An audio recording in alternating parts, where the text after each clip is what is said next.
Hello. Ah, why did my voice crack the moment I started this? I forgot to. Oh, why? Why am I so big? What? What? Why am I so big? Why am I so big? Oh my. Okay, back to regular size. Back to regular size. Back to regular size. I mean, I need to do this. I'm noticing. Okay, there we go. My Valorant worked. Da da da da da da da da. Mullet, hello, Mullet. Thank you for the first. Zenji, hello, hello. So, Lynn, Overwatch. Yeah, yeah. What about Overwatch? What about it? Are you talking about Overwatch happening tomorrow? Indeed, indeed, indeed. Indeed it is. Indeed it is. It'll be happening like in the morning. And it's gonna be fun. It's gonna be fun. You should definitely come to stream tomorrow. Then I know you like Overwatch. You should definitely come in and watch and rate my ability to play. Rate my ability to play as I don't know Reaper, as Pharah. I don't know which one I do good, which one I don't do. I don't do well. Also claim second, Zenji, before someone else claims it. Go go go go go. You can claim it. Would I be allowed to join? Maybe maybe. But maybe maybe. Maybe.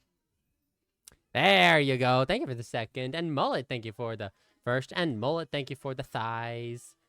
I'm waiting for the ZZZ stream. Well, don't worry. The ZZZ stream will be happening. I made my schedule last night in a rush. Let's see. It's happening on Wednesday. It's happening on Wednesday. Thursday is also going to be fun. Hello, everyone. I'm Lynn. I am your conqueror. I am your ruler. And I am your elf demon. And we're here for another fun week of streams. So, today, we're going to be collabing with Star. More on that later. Tomorrow, Tuesday, we are going to be playing Overwatch 2. And then Wednesday, we are going to be playing Zenless Zone Zero. And, we're going to have an absolute blast with that. Then Thursday, we're going to be playing American Truck Simulator. Then Friday, we're going to play Minecraft. Saturday is episode 21 of the Cloud Set of the podcast. And then Sunday is an off day, production day, whatever day. We're going to just do things off stream. So, how is everyone? Mullet, how's your Monday? Zenji, how's your Monday? Collaboration with the captain. Indeed, indeed. This is something I've been waiting for. I'm super excited. Super excited. Been wanting to collab with Star for a while, but I was like nervous about reaching out. So then came Yuri and solved all the issues. She reached out and now we got a collab. It's going to be an absolute fun time. Fun time. It's at 7. So I started up early. This Tuesday for me. I live in the future. Molly, you live in the future? Tell me, what does tomorrow bring? What does tomorrow bring? So your yesterday is my today, and your tomorrow is my yesterday. No, that doesn't make sense. That doesn't make any sense now, does it? That doesn't make any sense now, does it? So your today is my yesterday. So your today is. Listen.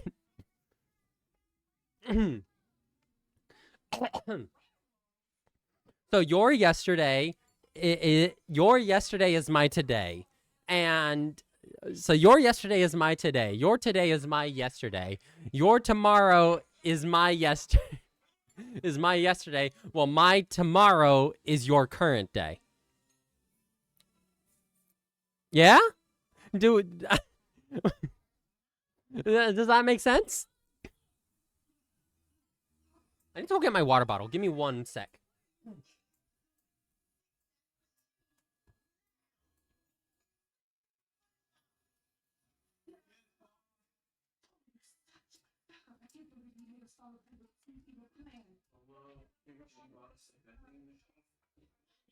Stop, I'm gonna lose brain cells. It's crazy. Listen. I'm just talking about how Mullet's today is my yesterday, and my yesterday is Mullet's today, and Mullet's yesterday, while his tomorrow is my today. Listen, there's nothing to be confused. It's actually all really simple, right?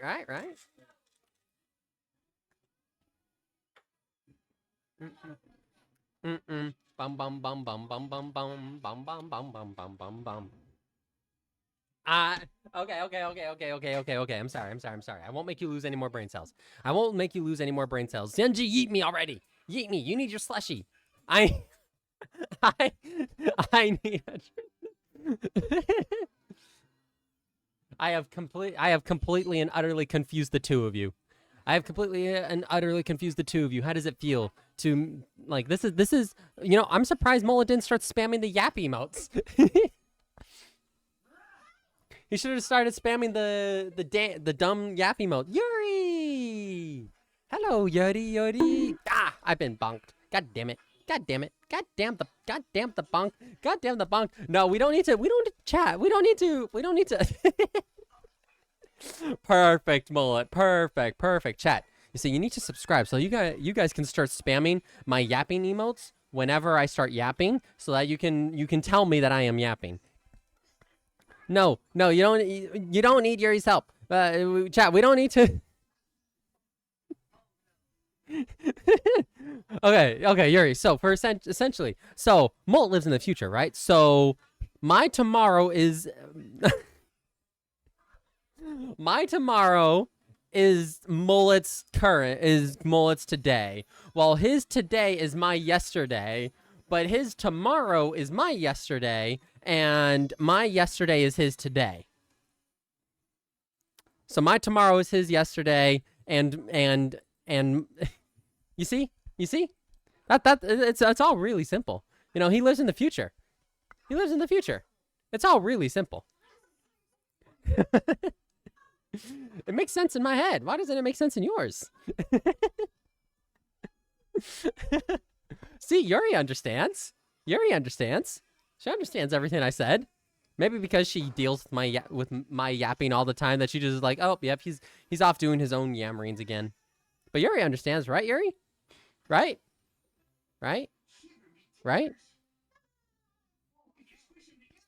So yeah, chap. Pretty much. My fish brain can't keep up. You know what? You know what will help it keep up, Mullet? You know what will help keep up? Spam the thighs. That will make your brain keep up. The thighs reset the brain, and all computing powers current. Why am I being bombed? I didn't do nothing. I'm just an elf. Demon. I didn't do nothing. There we go, Mullet. Yeah, with the thighs. Chad, if you didn't know, if you subscribe to me, you will get access to the Ayumi Thighs emote, which you can go spam in her channel. Spamming thighs will not make things clearer. I mean, how would we know? Like, Mullet, do you feel like your mind has been cleared after spamming the thighs? It's like, come on. Don't you feel a little bit more clear after spamming the thighs? It won't, but it'll help my Oh yeah, my Oshi's thighs that used to actually she allows them to be here. She even encouraged it.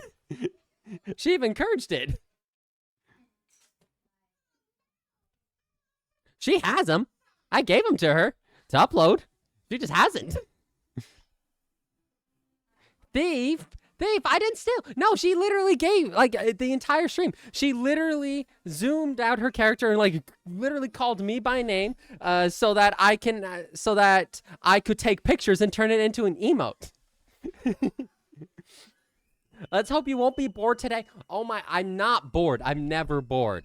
Okay? I'm never bored. I can go and say hello to Ayumi and see what's going on while still streaming and not being bored. I'm not bored. I was never bored. I'm able to do things. You don't believe me, do you? You don't believe me, do you?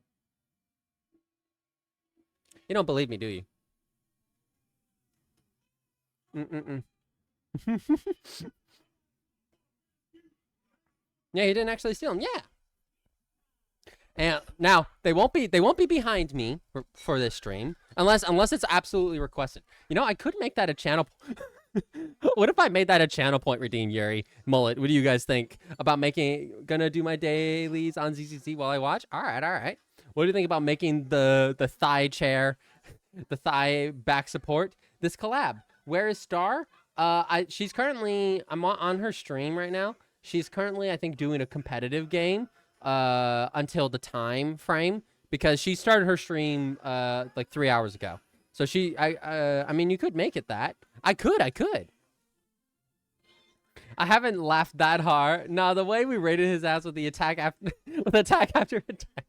Well, I need to download the VOD, and I need to turn that entire clip into a video. Like, for real, though. Like, for real. You see, the thighs are still here, chat. The thighs are still here. They're just, the layer is just invisible. The layer is just invisible to you guys. Don't worry. They're here, though. They're here. They're here. They're here to be behind me. I didn't get the VOD before it's deleted. Yeah, I will. Yeah, I'll download it today, tomorrow. Set him a reminder. That would actually be great. Here, if you could just set me a reminder to just 2 more days until the next ZZZ banner. Oh, I'm excited. I need to farm.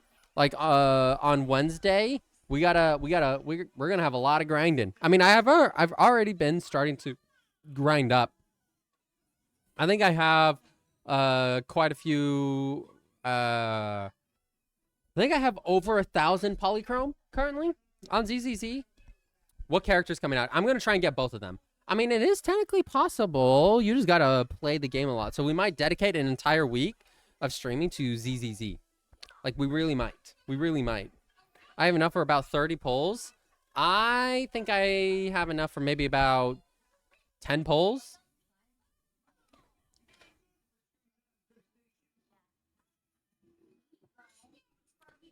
Caesar's first, then Bernice. Ooh, I like Caesar. She's got a very nice one. You know, she's Lynn approved. She's Lynn approved. I'm like trying to adjust like the back support in my chair. Okay, I think that's good. No, it's not. Oh, there we go. Ow! I'm like turning the thing, and I just turned my finger. Is this even turning anything? Is this even doing anything inside the chair? I mean, it did something. Bro, the current banner in L&D is killing me. I just want Silas to come home. Oh, no. Oh, I don't think it was Silas. It was like one of the dark-haired characters. But it was this character that I saw a video clip, and basically the character was laying I'm going to assume the main character, laying the main character down on a bed. I think during their release, there's a login event to get 10 polls. Oh, hell yeah. I don't think we're going to have luck on getting... I don't think we're going to get the S rank on the first 10 poll chat. I think we've maxed out our luck on that. Like, we had an S tier Baneboo, and we had an S tier, and we got Jane, like, our first 10 polls. So, I don't think that's going to happen. But who knows? It might. It might. I have so many S tier Baneboo. I have the cop one. I have the cop one. Because the reason I was getting, like, I love the Baneboo. Yeah. It's an additional character. It really is. It's an additional character to fight. It's actually really good. Really good. I'm going to go turn the ANC. Mints! Oh my god, I was wondering when you were going to come in. You didn't miss the notification this time. Hello, Mints. You didn't miss. Welcome. Missed ya. I was like, I literally made a mental note to myself. I was like, if I don't see Mints at all at some point during the stream, I'm going to ping Mints in case they haven't seen the notification since last time. Bum. I took some Advil a little bit earlier. It's like you know, the stuffins. Did I ever play my ads? I had dance? Oh shoot. How'd it go? Were you just practicing? I think there's currently ads on my channel. Yep, there's pre-roll ads. All right, chat, just fair warning, 3-minute ads running it. About to run. 3 minutes ads about to run. So if you don't have a subscription, now's your time to get it or watch the ads. I forgot to do that. I apologize. But I like to keep pre-rolls off.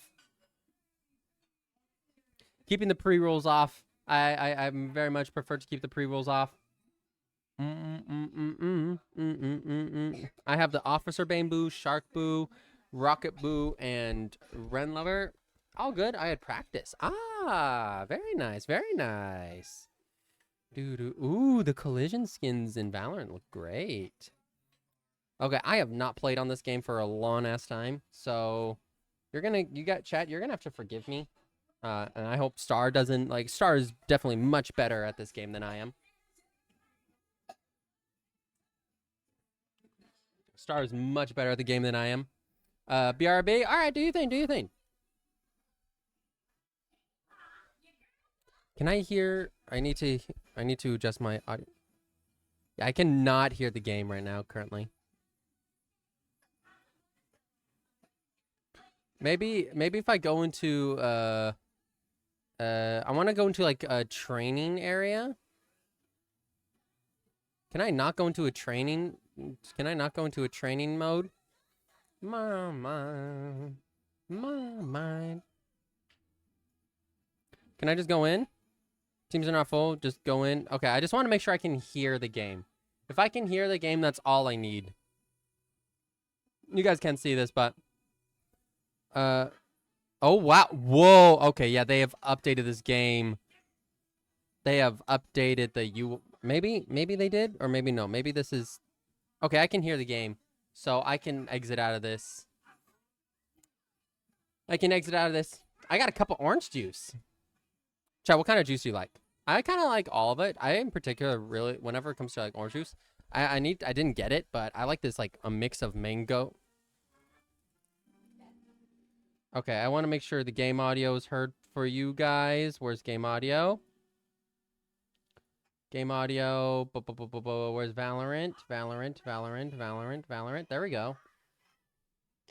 Let me just make sure you guys can hear. Perfect. Surrender. How do I end game? Wait, can I not exit out of the game? Come on, there's got to be a way for me to exit the game. Oh, leave match. There we go. Confirm. Boom, bam, bam, bam, bam, bam. Oh yeah, stars in comp at the moment. Bam, bam, bam. But yeah, what you guys all been up to? Yuri, what have you been up to? Mince, aside from dance, what have you been up to? And welcome, Mince. Welcome. Did you have a good weekend, Mince? And Zenji, what about you? How was your weekend? I know I didn't stream on Saturday. I came home and then I just fell asleep. I just went and slept. Okay, back. Welcome back, Mullet. Welcome back. I'm going to turn on the AC.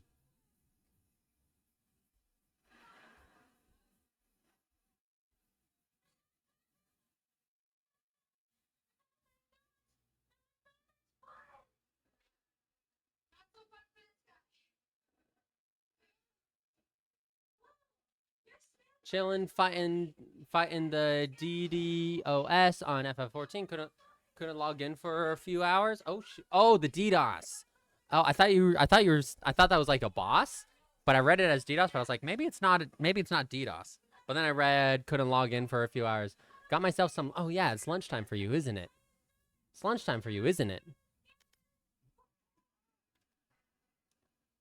I had myself a sandwich earlier. Had myself a pretty nice sandwich.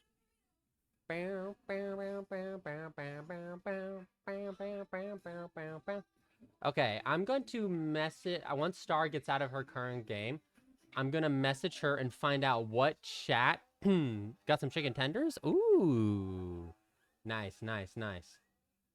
Once she gets out of her current game, I'm going to message her and find out what chat I'm going. If she's gonna join my server, or if I'm gonna go into her server. The DDoS has gotten so bad, but I did open a new job, which I sent you last night. Oh, you sent me something last night? Wait, wait. Oh, you did.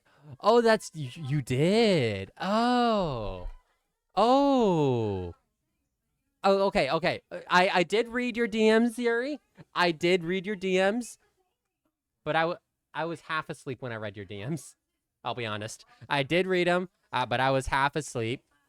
Ooh, the fire. Don't kill me, Yuri. I did read them. It's just, I was half asleep when I woke up. It's like I woke up and read your DMs, or yeah, it's like I don't remember when. I love it though. I love the double sword action. Love it. I'm so tired. I want to sleep. You should rest, Mins. You should rest. You're struggling to come up with a reason. I mean, there is no reason. It was simply I was half asleep when I was half asleep. I was half asleep when I read your DMs, and then I just never got back to it. It's like I had that, and it joins like I'm still in NYC. Oh, I see. I see. Are you on your way home soon? Are you gonna be heading home soon, Mints?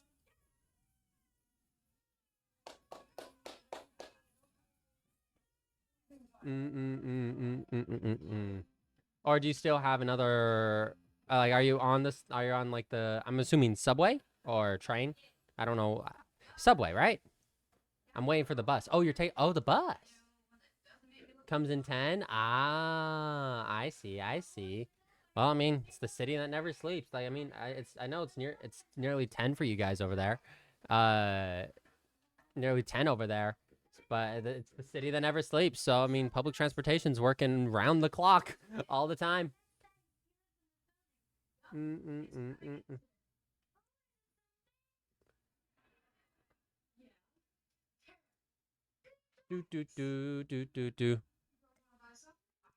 What are you going to have for dinner, Mints, if you've not had it yet? Ah.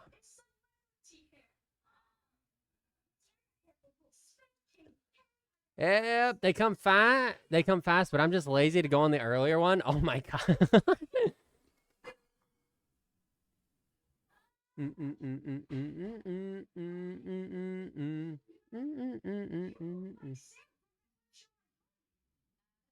Mashed potatoes? Oh, did you have them, or are you going to have them? It's a lawn walk? Wait, what? What do you mean it's a lawn walk? What's a lawn walk? I know. Is it a lawn walk home?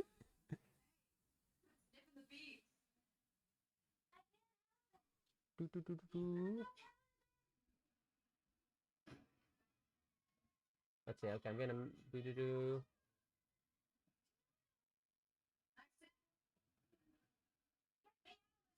Bam, bam, bam, bam, bam, bam, bam, bam. Oh, it's a lawn walk to the other bus. Oh, I understand now. I understand. Hey. Calm down, Mints. Calm down. You don't.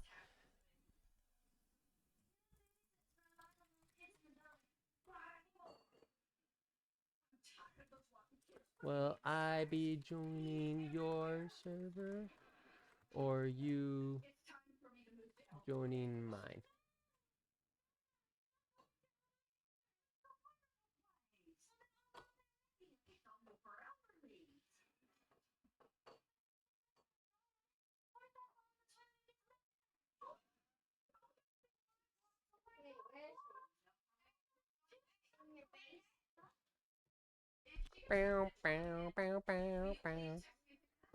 Lynn, D-Bones!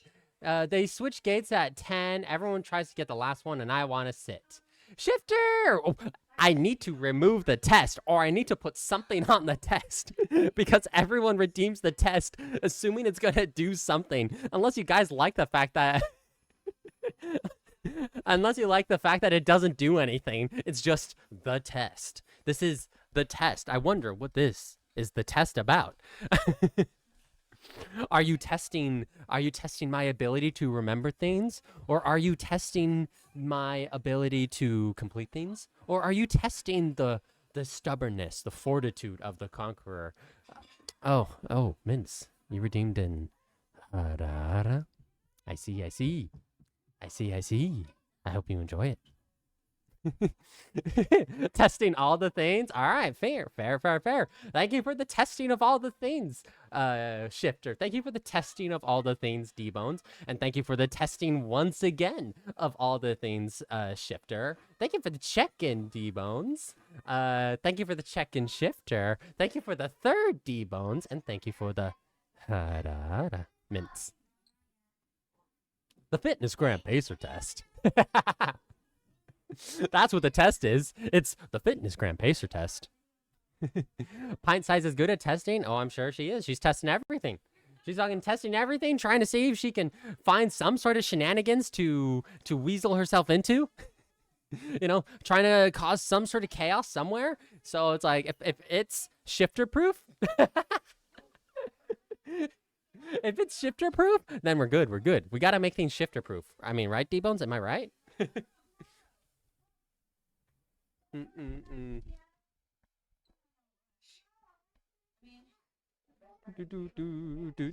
It's very hard. How to make things shifter proof? Nothing is shifter proof.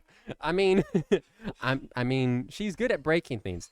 You know, I have a feeling I could probably make it so that shifter can't break something. I just don't know what it is I need to do so that she doesn't. I don't know what to put that she can't break. Like, I don't know what to. You have to put her in a box? Put her in a box, you say? Put her in a box, you say? Put her in a box, you say? Oh, I can do this. I can do this. I can do this. I can put her in the box. And she won't be able to get out of the box. She won't be able to get out of the box.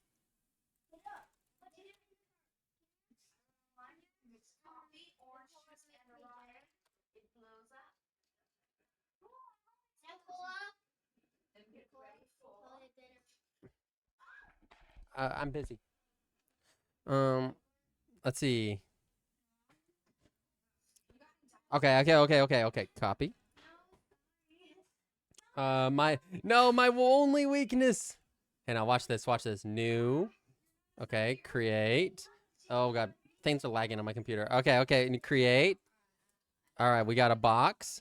So we just got to let's do it like so.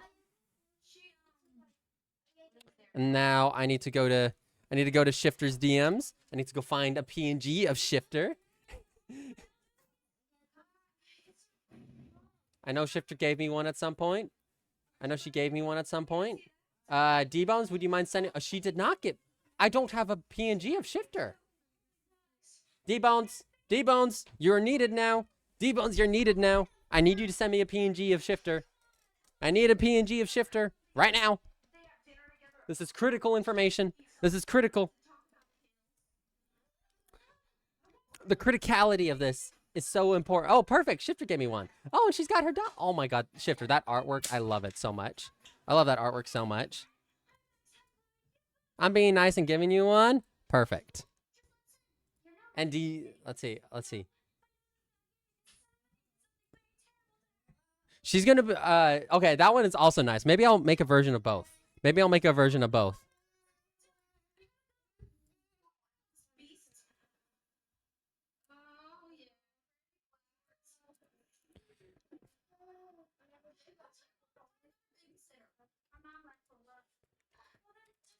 Watch this.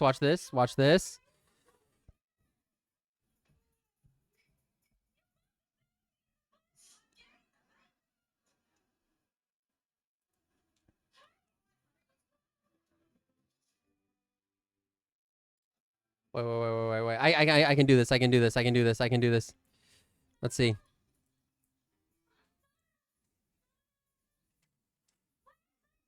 Trust me. Trust me.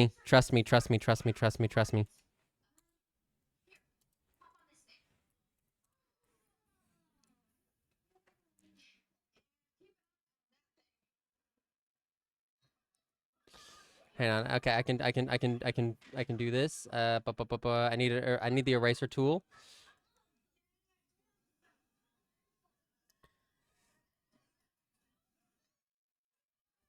Okay, okay, okay. Okay, okay. Hang on. Let's see. Okay.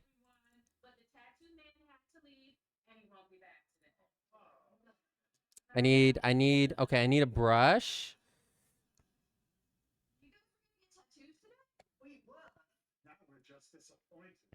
Oh my God, the brush is huge. I need it to be black. I need the softness to be like so.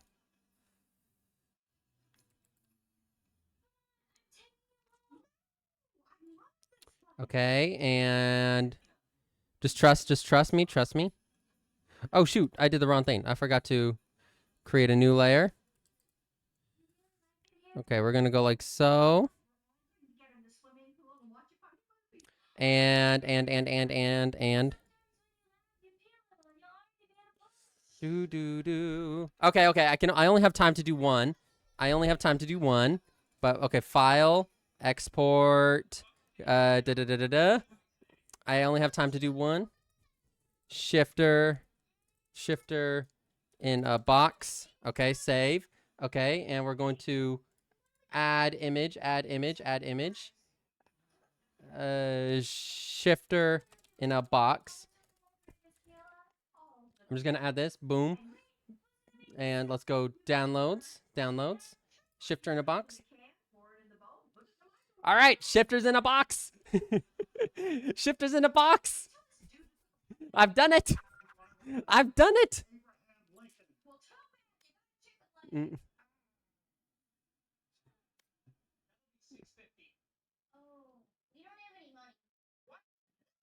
I did it.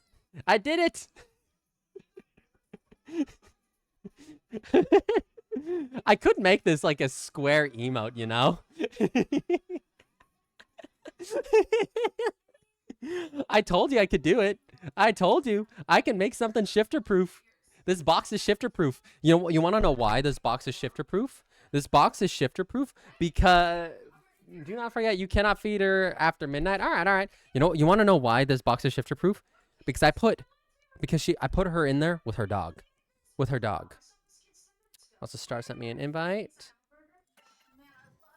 Boom, boom, boom, boom, boom, boom, boom, boom, boom, boom, boom, boom, boom, boom, boom, boom, boom, boom. Maybe even 10. Let's see. Let's start role playing as Tanjiro. Maybe I'll cancel. Wait. The way I was gonna sub to you, but the way I was going to sub to you, but Crunchyroll charged me. But Crunchyroll, I know. And then Lynn starts roll. No. You got no. I pay for my own Crunchyroll subscription as well. So I mean, it's quite needed.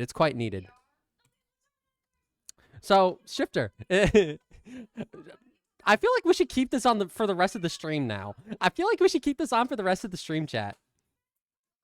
I feel like we should keep it.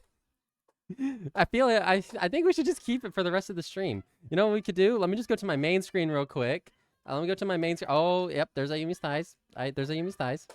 I'm gonna make an Ayumi. Okay, we're gonna hide. We're gonna hide these. But chat, you know what we're gonna do? We're gonna add channel points. We're gonna go channel points. Let's create a new custom reward and maybe 250. The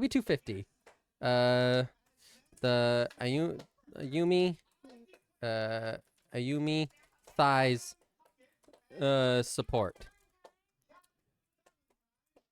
Okay, so chat. So anytime this is redeemed, the Ayumi's the thighs will be behind my character. The Ayumi thigh support. Yep, we're gonna make it an actual redeem now. You know what? We're gonna make it 500 channel points. Oh my God, Sherlock scared me. All right, that's been created. So now you guys can redeem it. I need to set it up so that maybe with mix it up, it will actually put the image there for time being. So, but that's the thing. Oh my God, they're immediately there. Okay. They are immediately there. Boom. I don't know what to do with it. We should do something. Oh, that'd be so toxic if we did though. That'd be so toxic if we did. What if we redeem if we redeem this? What if we redeem this? I mean, hey, mints. Because you used it for the ara. I'll give you another. How about that? How about that? Just because you use your points already before, I'll give you a free one. Because I'm nice like that, you know? Because I'm nice like that. My aras are terrible though. Lynn must be very powerful. You once fought D. And no. I almost fell for it. I almost fucking fell for it. I almost fell for it. I didn't though. I didn't. Okay, let's go back to the just chatting screen and just wait till Star is ready. Okay, so the idea with the test. What if the test was something for the thing is, I think I need to like I could put it so that the test, if that's like, if Shifter, if you're gonna make that like your thing, maybe the test will be anytime that's redeemed, the image of Shifter in the box pops up. It's the test. Nuh-uh, they are not bad. You okay? I okay. That'd be funny if I did that. Shifter is in fact the test. Can she stay in the box? The world is it? We are safe if she stays. I could set it up. Oh my god. Oh, I can make a channel point. I can with mix it up. I can make it so there's a message that anytime the test is redeemed, it makes Shifter is like, okay, the test is now active. Shifter has been put into the box to keep all of, I don't know, I can come up with something. But the point is, the test is to keep Shifter in the box, with her fighting to break free of the box.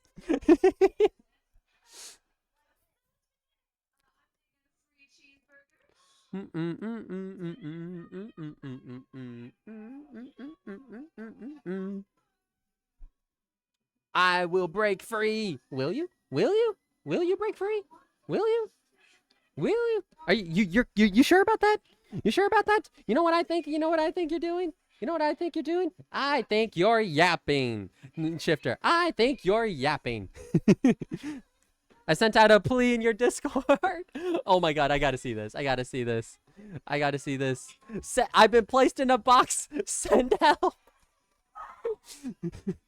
Oh my god, I could tweet this. I'm gonna tweet this. Boom, boom, boom.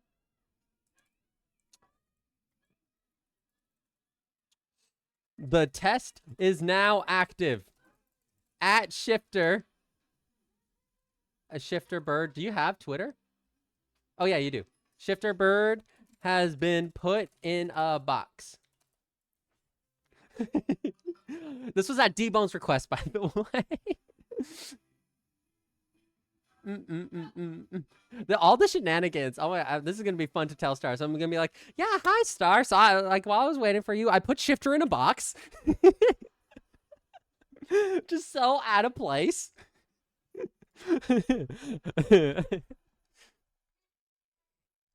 Link tweet to here. All right. Copy. Boom, boom, boom.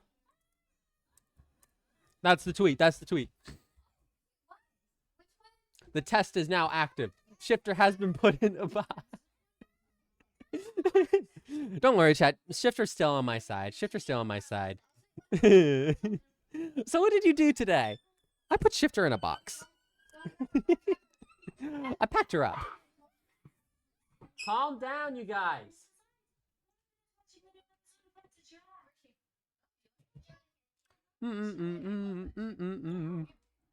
Boom, boom, boom, boom, boom, boom, boom. I'm being shipped. Where are we shipping you? Boom. Okay, chat. I'm gonna be going in. Let me see. I'm gonna go join Star. So everyone, best behavior. All right, chat. Listen to me. I want everyone on their best behavior so we're going to have an absolute blast with Star. So everyone, we must say hello to Star and get all those clippable moments and go and get everything. Are you guys ready? Are you guys ready?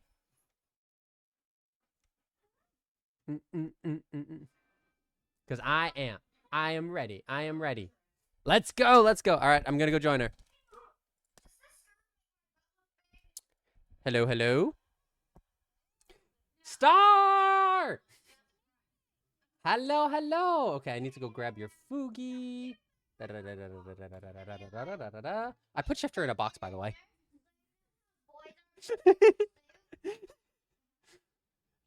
Shifter's been put into a box. The test has been started. Hi, Star. How are you? I'm doing good. That's good. That's good. I've been excited about this ever since like Yuri told me that the date was set. I was like, oh my god, yeah, let's go. Yeah, we're gonna have fun. We're gonna have fun. Okay, let me move this right over here. We got Star. I need to grab this. Okay, gotta move that. Okay, let me move. I'm just moving.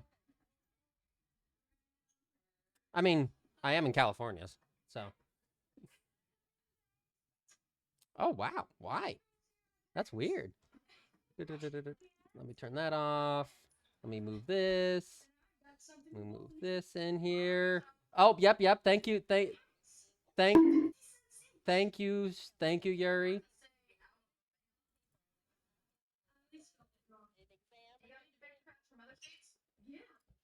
Okay. 27's the only good place I have. I got 48 in Oregon.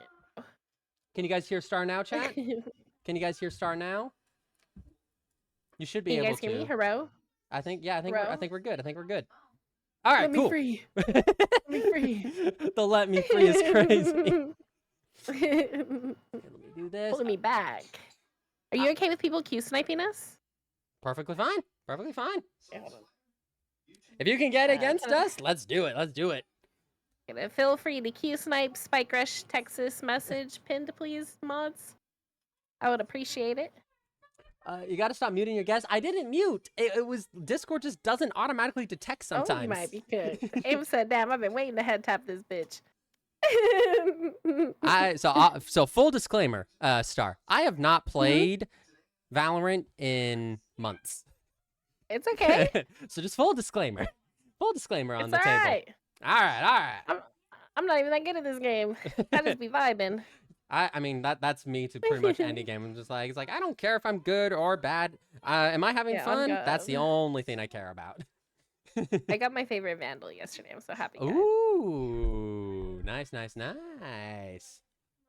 So I need to pay for a background check, a drug test, and a subscription to some data bank that I got to put all my documents in. Like, bro, just take it in paper form. Oh my goodness! Like, will they take it in blood? Holy shit! Oh dear! Oh dear! Not the in blood. So how you been, Star? How you been?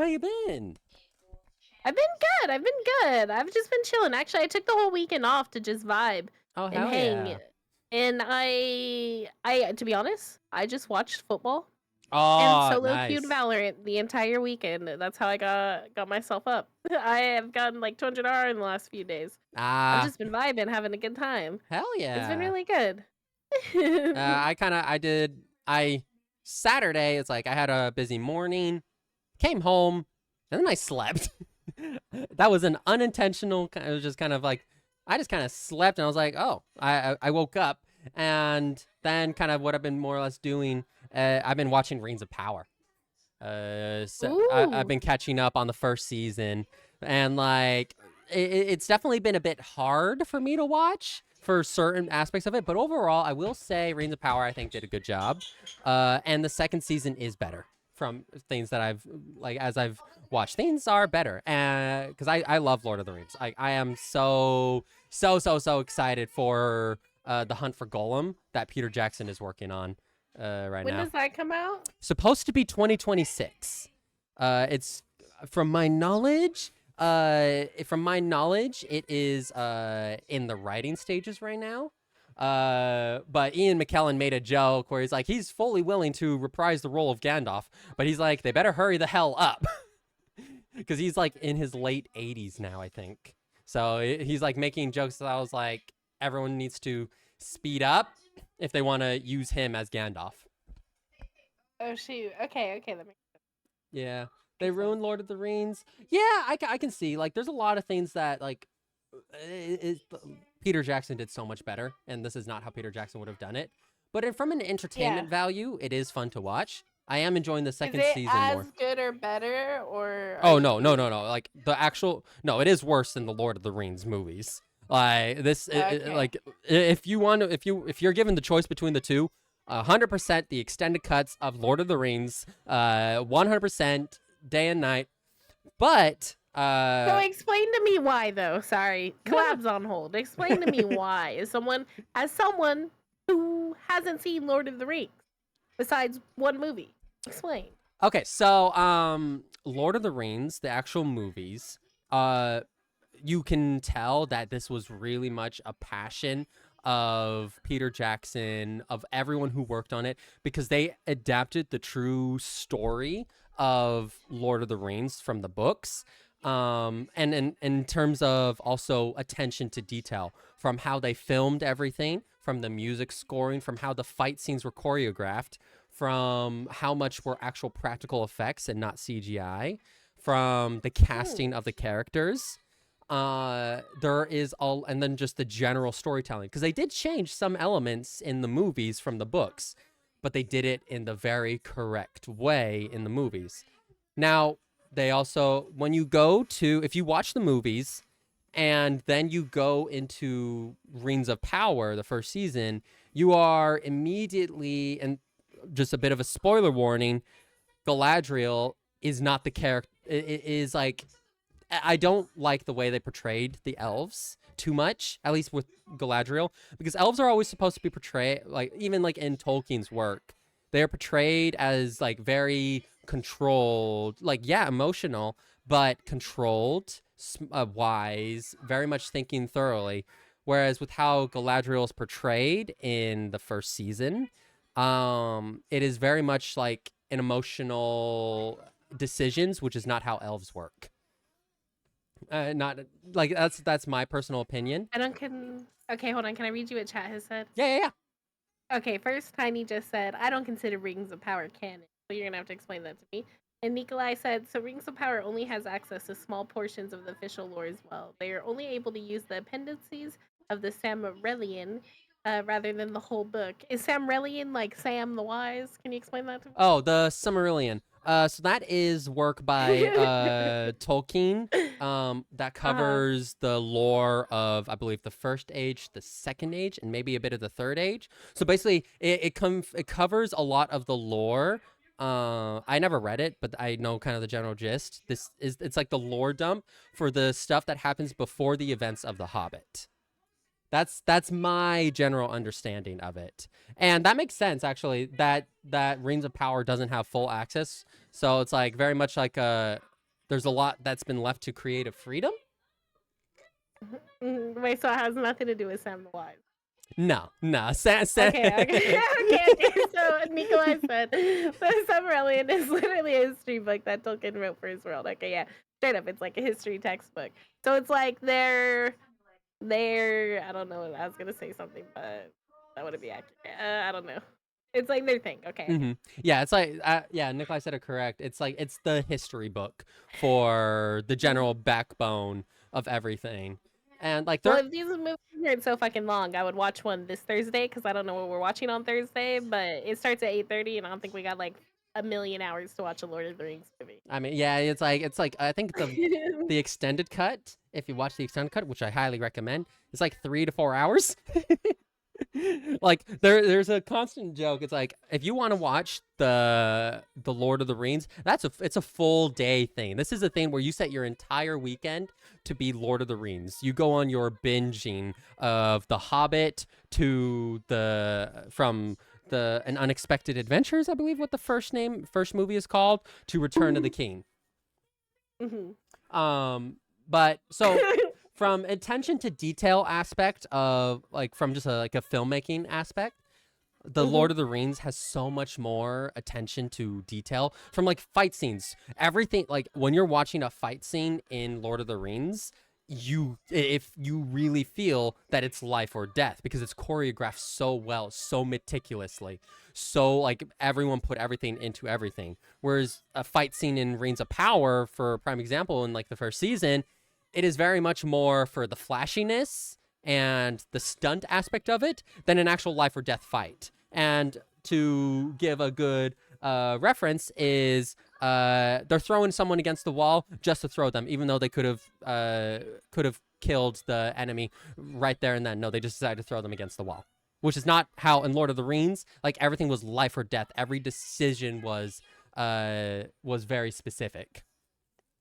Okay, okay, okay.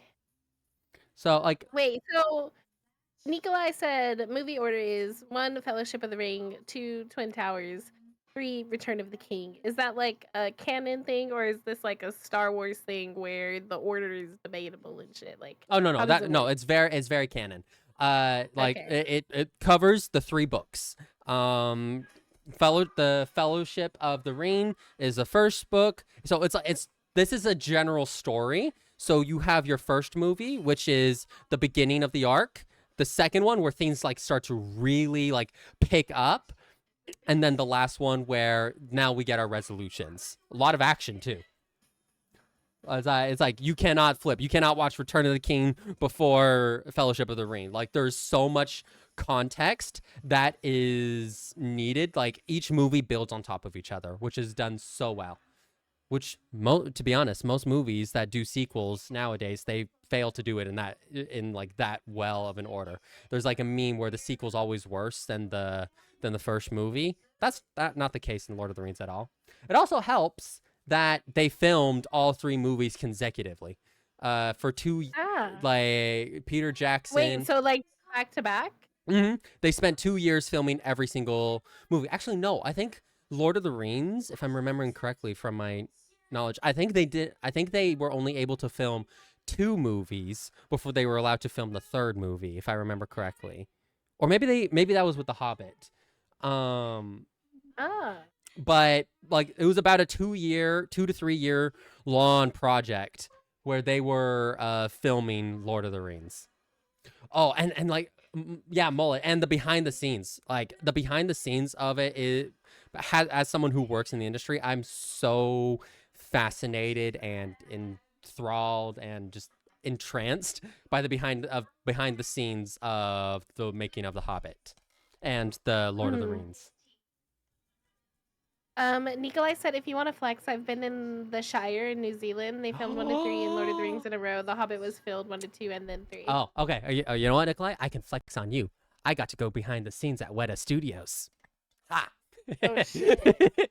If we're flexing who's been where, I got to go behind the scenes at Weta Studios. I got to see all of the props and all of the how they made everything for Lord of the Rings. Like for Minas Tirith, for example, they filmed it. They made a life scale model, and then they used like a miniature camera to film those aerial helicopter shots, for example. I also got to learn how they got the chainmail. I That's where my passion for filmmaking was sparked. Was going behind the scenes at Weta Studios. So yeah, that's my flex. That's a W. Yeah, Lynn's done a lot of cool stuff so far entering the film industry. Mm-hmm. Lynn worked on a Netflix show. I did. Back in June, we filmed Is It Cake season 4. We were filming for a month at the television studio, which was actually only it was like a 10-minute drive away from me, which was great. It was just wake up, go to work, come back. So no, that was an absolute blast. But my dream is to work on something massive scale in fantasy, like Lord of the Rings or The Hobbit. That's my current ambition is to work on something like that. Either I wrote it from or I work on it in like a high regard position, assistant Have you directing. written something in completion yet? I have not. Yuri's been getting on my How ass close about. have you gotten? Like, okay, Chapter. when I say completion, I mean not turned into an editor, but you feel as if you could hand it to an editor. Have you done that yet? Nope. That's what That's I. a massive task. That wasn't like a small Yeah, yeah, yeah. question. Like that is a massive task. I was just wondering how far along you are with something like that. Yeah. I So. had a friend in high school who had already handed over 3 books to editors by the time we were juniors in high school. Oh. She was a machine, let me tell you. If Hell yeah. AI existed back then, no one would have believed that she was pumping out the novels that she was. Oh She's yeah. phenomenal. Yeah. I'm current like Snowfall is the story that I'm working Well, on, that- and wait, what's Snowfall? it's a book I'm writing. Oh, That I okay, want okay. to it follows. It takes place in my world, following Nyx, which is Yuri's character. Uh, so it's like it's a mix of like my lore, but like this is kind of like a story that I want to craft into a book, then adapt to a screenplay. I know, Yuri. I know you can put the gun down. You're waiting for the chapters. I know. I know. Uh, that I want to adapt the story. Like I have the general story in my mind, and I want Mhm. to adapt it to be something that's on the screen. So it's got dragons, it's got elves, it's got big battles, fully fantasy. It's got magic. It's got a lot of stuff.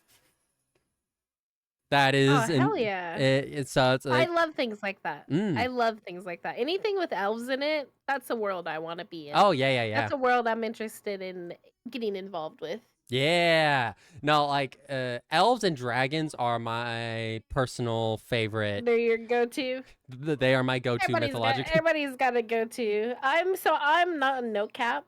I'm an elves and werewolf person. If there's Ooh. vampires there, I'll get involved only because everybody knows if there's a vampire, eventually you're gonna see some type of werewolf. That's really the only reason. But other than that, I'm really an elf and a werewolf person. Oh, I love that. I love that. I remember when Universes with elves go so hard. Yep, even if they're just a side character. yeah, oh seriously. And honestly, like I love Tolkien's depiction of elves. Like I mean, he did kind of create the general standard of what elves are depicted as. That's actually a thing I respect a lot about Tolkien's work because most fantasy creatures that we have in modern day are a result of Tolkien's work. He kind of created that high fantasy background. If I'm correct, I believe he's the reason we have orcs. Wait, for real? If I'm correct, I heard something about that somewhere. Orcs are an integral part of World of Warcraft. I don't know if you knew. Yeah, so in the lore of Lord of the Rings, no, in the lore of Middle Earth, because Lord of the Rings is just is a story, but Middle Earth is the lore. Orcs were taken, if I'm correct, orcs were taken by Morgoth.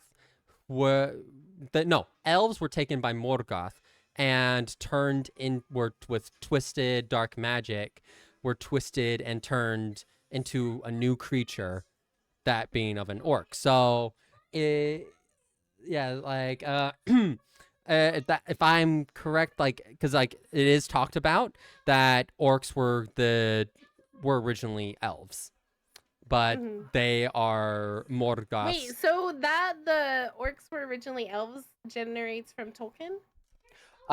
Yes, yeah, that lore comes from Tolkien. That's how he created orcs.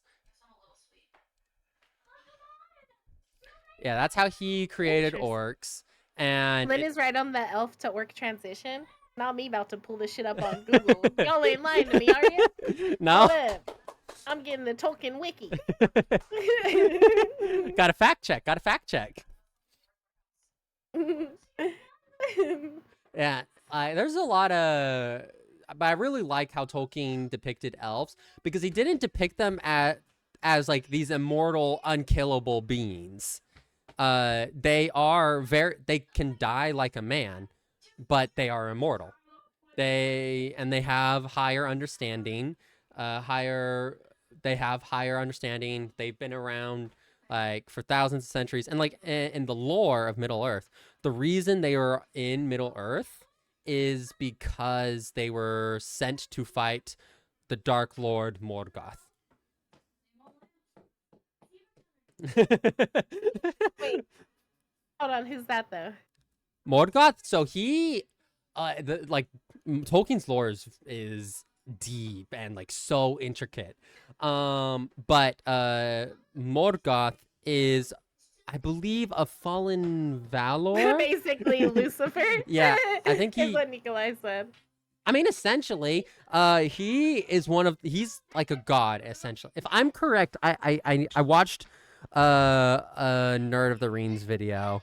But I believe, if I'm remembering correctly, he is a Valar, which is the highest, like one of the highest beings in Middle Earth. And he went to the dark side, essentially. He went to the dark. Very much wanted power. He wanted his things to be his way. He didn't like how things were going. He's a Mikir, and they are angels. He's a fallen. Oh, I see. I couldn't remember if he was a Valar or not. But so he's the biggest, baddest enemy possible. And the elves, I think, was it the first age or before the first age? They defeated him. Now, where Lord of the Rings story comes into play is his servant, Sauron, rose to power. First age? Okay. So the defeat of Morgoth was in the first age, and then during the second age was when Sauron came to power. And Sauron was, or Sauron, not Sauron, Sauron, was Morgoth's, servant. So Sauron became and I think he was wasn't he a demigod? If I'm correct, he basically became the new Dark Lord, hell-bent on control of Middle Earth, wiping out the races or controlling the races. So big bad evil. Big bad evil. Yes, Sauron is the creator of the One Ring. Sauron is the reason the rings exist, if the lore in Rings of Power is correct. And that has nothing to do with the eye in World of Warcraft. Can any WoW players fact check that for me? Wait, I had it bad. You are correct. Morgoth was a Valar. Gandalf, and Sauron are Maiar. Ah, Maiar. Currently in Rings of Power, we have the Istari, which are beings sent down with a purpose. I love this. I love talking about fantasy and Lord of the Rings, especially it's because I can really makes me go and diving into the lore. You haven't seen Lord of the Rings before, aside from one movie? No, one movie, and I really don't remember any of it. Oh my goodness, you and Ayumi both. Oh my goodness, Ayumi hasn't seen any of them. Here's my question: did Sauron use the One Ring to control the 9 rings of man? In a sense, yes. The One Ring was created to control them all. So One Ring to rule them all. There's an actual quote. One ring to bind them, one ring to rule them all. He is the reason the rings were created, and he corrupted them so that he could have his own power, because Sauron had to come up. He had to take over. Because Morgoth was completely defeated and all evil was vanquished. But Sauron was alive, and so he, over thousands of years, had to create his armies. Like, the Lord of the Rings takes place, I think, Sauron had many rises to power, if I'm correct. I think there was a rise to power during the Second Age that the elves defeated him. And then Nikolai said Sauron made all the human and dwarven rings with Celeborn. Then after the Celeborn made the elven rings to combat those other rings. In Rings of Power, they changed the order of when the rings were made. I remember reading something about that, because the reason the 3 elvish rings were made was... Wait, so who forged the 3 elven rings? I think that was actually I honestly don't remember because in the Rings of Power is Celebrimbor, who is the finest elvish smith. The best one. Celeborn or Celebrimbor? Because it's Celebrimbor in Rings of Power. Yeah, the elvish rings made first made no sense. So I was correct. So the elvish rings were made by Celebrimbor because if I remember correctly, they needed to create balance. And the elvish rings are the only rings that are not corrupted. And they stay in the mines, they stay with the elves because the elves are the only ones that can withstand the power of the rings. Everyone else gets corrupted by it. And like men being the easiest to corrupt. Wait, Lynn, I can hear you. Someone just walked in. I gotta mute real fast. I'm still listening. You're good. Continue to talk. You're good. If you You're have good. my chat open, Nikolai is responding to you right now. Yeah, I have it open. All right. Two elves and Gandalf have a ring. Yeah. Círdan or Círdan.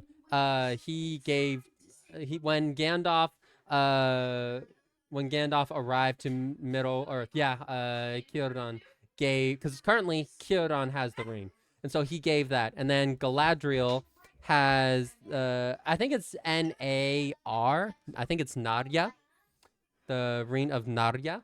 Thank you for the alert visibility. One ring to rule them all, one ring to find them, one ring to bring them all, and in the darkness bind them. Yeah, that's the quote. Yeah, so yeah, Gandalf has the ring of fire. Galadriel has I forget what her ring is called. But she has one ring, and I don't know who has the third elvish ring. Galadriel has water. That makes sense. That actually makes sense because Elrond has the third ring.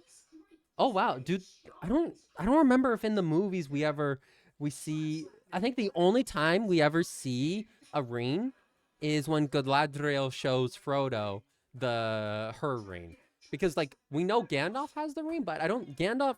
Oh no, he does. When he's fighting the Balrog from Khazad-dûm. I think if I'm remembering correctly, he says that he's the holder of that ring.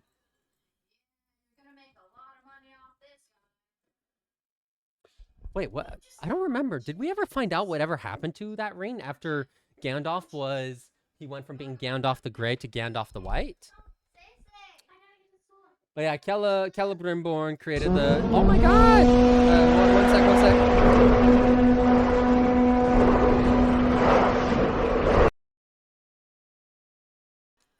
I muted. I muted the wrong. I muted the wrong button. Sierra, thank you for the raid. I muted my stream microphone. Thank you for the raid. I'm Linyoxity, the conqueror of Kaiden, the ruler of Grora. I am an elf demon in this realm.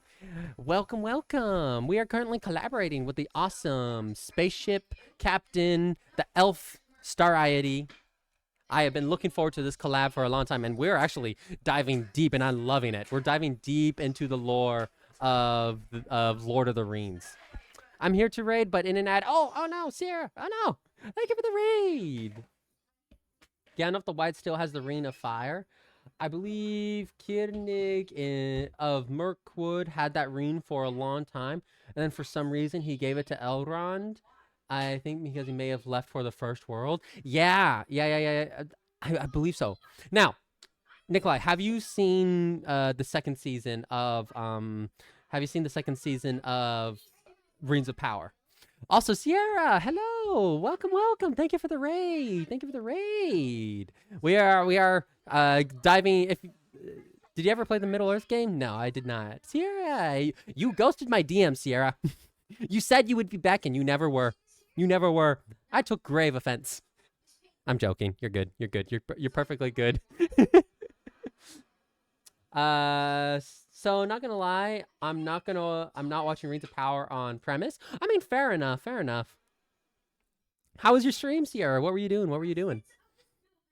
I honestly, like, I'm watching it because I want to be in that realm of Tolkien, of Middle Earth so much. So I'm watching it. I will say the second season does seem better than the first. And there is also, spoiler warning, we have Tom Bombadil. And so far, I'm actually really happy because they are not, there is something that is a bit, I'm not sure. There's one thing that I'm kind of on, but I don't like them making nice orcs. Yeah, I don't like that either. I don't like nice orcs. I really don't.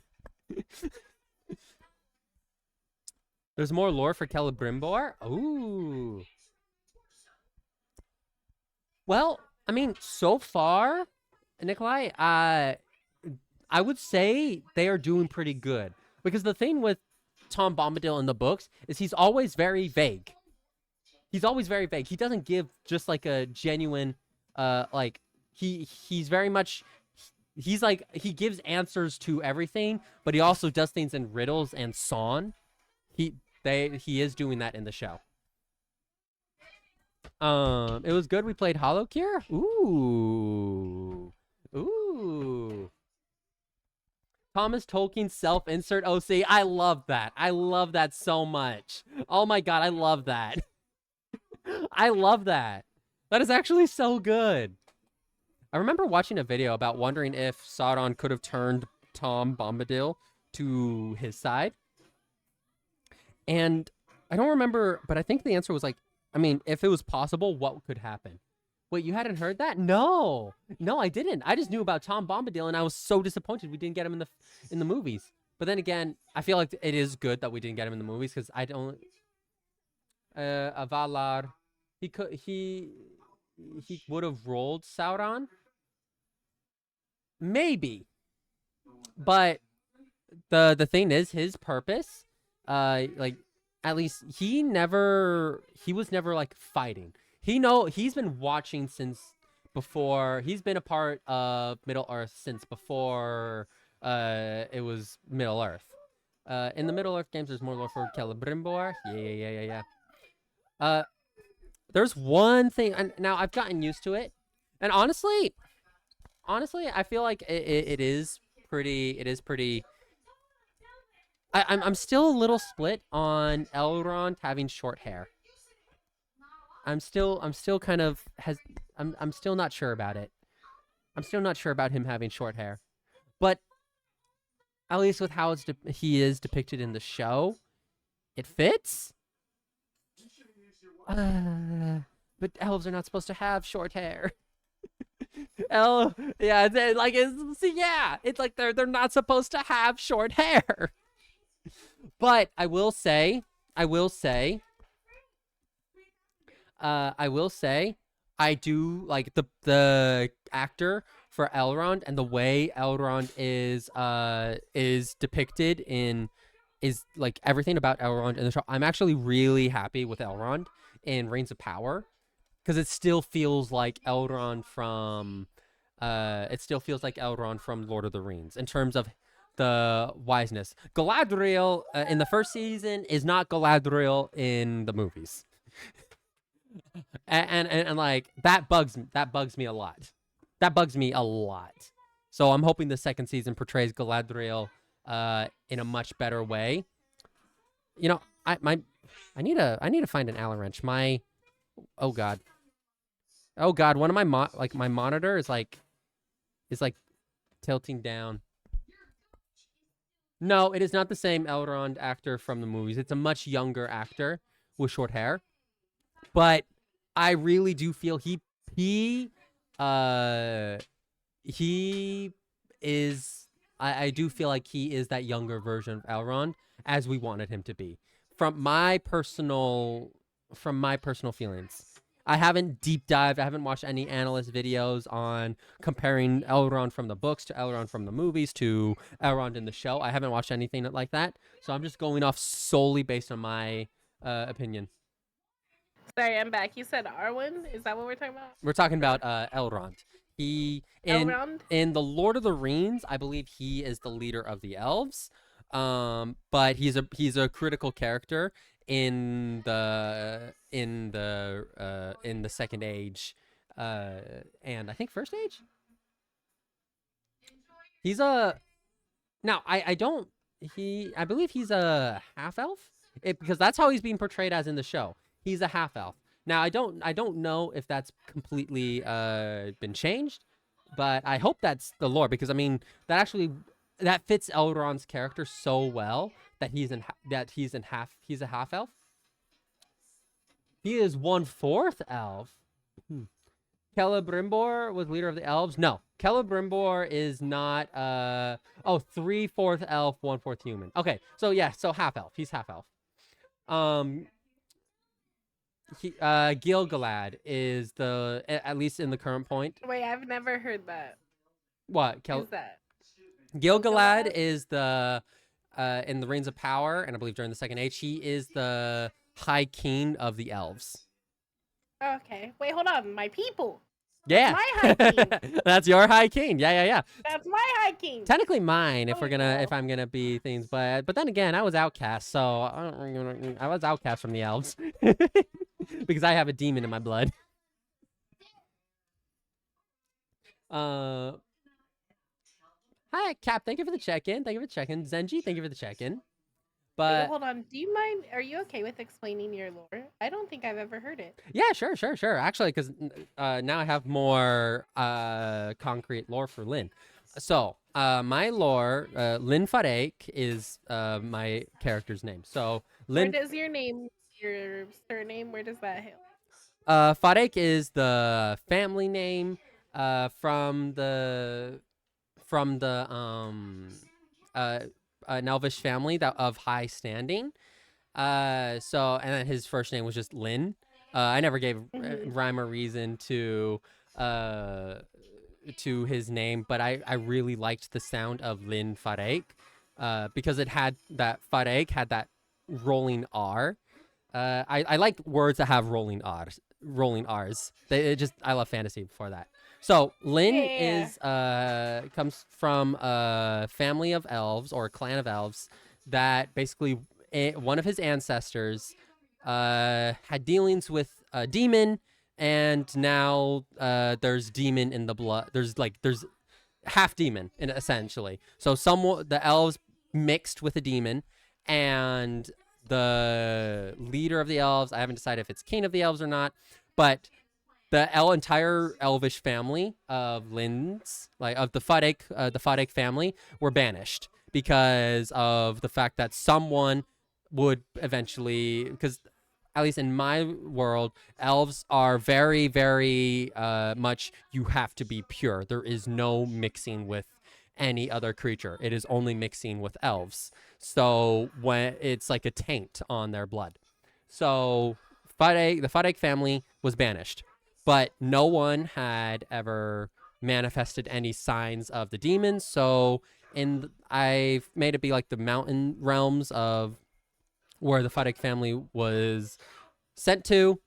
And then when Lin was born, I think it was after like 10 years, horns appeared on his head.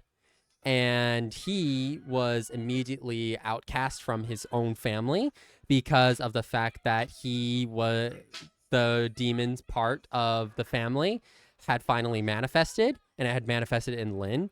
And the family was just trying to get back into good standings with the elves, so they completely outcast Lin.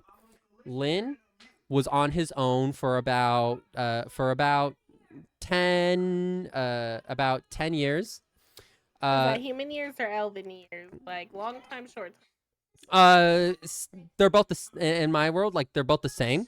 So 10 years human years, where he learned to survive. He became pretty skilled with the sword, and then through the world, he saw the propaganda of the military, how joining the military is good to protect the realm, and so he enlisted into the Groyan military.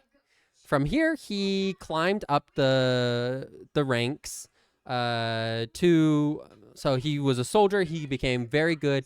He's a very skilled tactician, very smart with plans, and he viewed the military as his family because he had no family. He was on his own. So he got accepted. He was given a purpose, and so he was a part of it.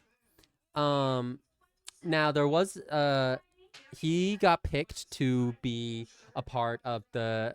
I'm just saying Shadow Police because I haven't come up with a name, but the Shadow Police, the Kings. Is that a government thing or? So in the military, you have your generals, and the Shadow Police is essentially the ultimate authority that does all the dirty work for the Kings. So removing political opponents, because the current king of Grora is corrupt, is a tyranny, and it only benefiting himself and inflicting suffering on the people. This comes into play later.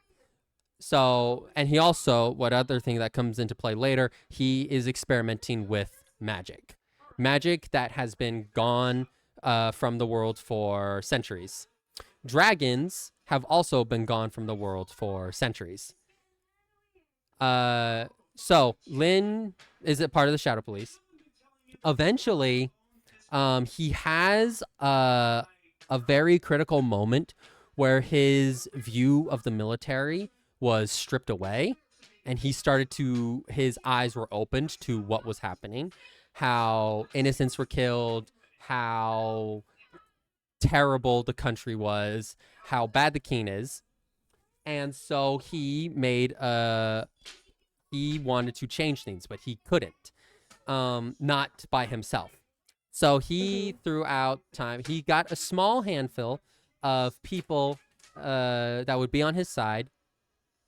And I'm paraphrasing things, but eventually, through the help of meeting Nyx, Yuri's character, eventually they overthrow the king. They remove the king completely. But it starts with a complete revolution, a rebellion. What was once a whisper was turned into a flame, was turned into a roaring fire.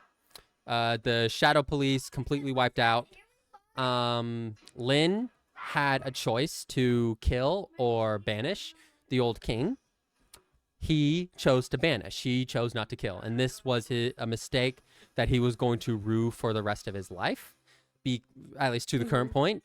So he banished to the winter deathscape, winter, I forget what it's called, a barren wasteland. That's what, the winter barren wasteland of a previous war in a forgotten age. He banished the king there. So king rose up to power, and through magic was able to awaken old magic. So magic's now returning, but on the side of the enemy. And it comes to he starts attacking Grora. He wants to take over the entire realm. There are 4 regions, but one's unnamed. There's Zathos, Grora, and Eskia. Eskia is a neutral territory, but is currently under the control of Zathos. Grora is Lin's territory. He was the conqueror. He saved the people. There was a peace before war, and the country healed and became like peacetime before the war happened. And so currently fighting against Zathos, and how like more like back lore is in the Forgotten Age, there was a much worse enemy of dark magic that the dragons fought against. So it was the dragons against the beings of this magic. And the 3 most powerful and great dragons, the 3 leaders, couldn't kill the enemy and sacrificed themselves to seal the old enemy that's been forgotten into a magical prison that Zathos releases. So without going like super complex into lore, that's essentially the sum of it. Now, what's funny is Ayumi comes into the lore because she kind of plopped into Lin's realm. Yeah, so explain that. And are you married in your lore? Yeah. So Lin and Ayumi, you say, Give are me married. The full explanation. Hell yeah! All right. all right. I'm collabing with my wife's wife tonight. Well, husband. Husband, Husband, sorry. husband. I'm the only husband of Ayumi Yusei. There we go. Okay, so you got upgraded from a wife to a husband. That's crazy. All right, go ahead. So, I heard you have big milk. I do.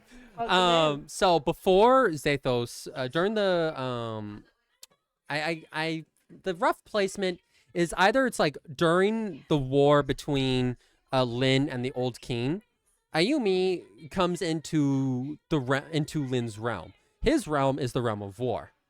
So she kind of quite literally plops into his realm. Ayumi things. So basically they both meet. And I think it's like, I don't remember exactly. Me and Ayumi talked about this a long time ago, but they become friends, and eventually it turns into a marriage where Ayumi marries Lin. Is it actually, so word on the street is it's a political marriage. Can you explain that? Okay, so that comes from a stream, a Sea of Thieves stream where it was started as a as an alliance marriage. But at least in my lore, it was like it started out as an alliance. Okay, I didn't know if that was a political thing in lore, or like if there was some greater scheme at play. I just wanted to clear up the word on the street. Yeah, okay. So it is an actual marriage now. And she's essentially Lin. Like, there's no technical monarchy anymore. Lin did not want to have a king or necessary queen. Once the Old King was removed. But technically, by marrying Ayumi, Lin becomes royalty because Ayumi is royalty. At least in the realm. I mean, she is the queen of the Cloud Kingdom. So I mean, so Lin becomes royalty through that marriage. Damn, you married my wife for fucking her fame and royalty? You're such a fucking gold digger. What the fuck? That's crazy. I be catching strife everywhere. That's crazy. No, it was more like they genuinely got along. Lin, like, the freeness of and curiosity of Ayumi Yusei, Lin liked, and so I'm not a gold digger. I'm not a gold digger. So I'm sorry, I had to tell Ayumi. Oh no! I'm gonna. Damn, that's crazy. I'm gonna hear about this later. Taking advantage of my wife, but no.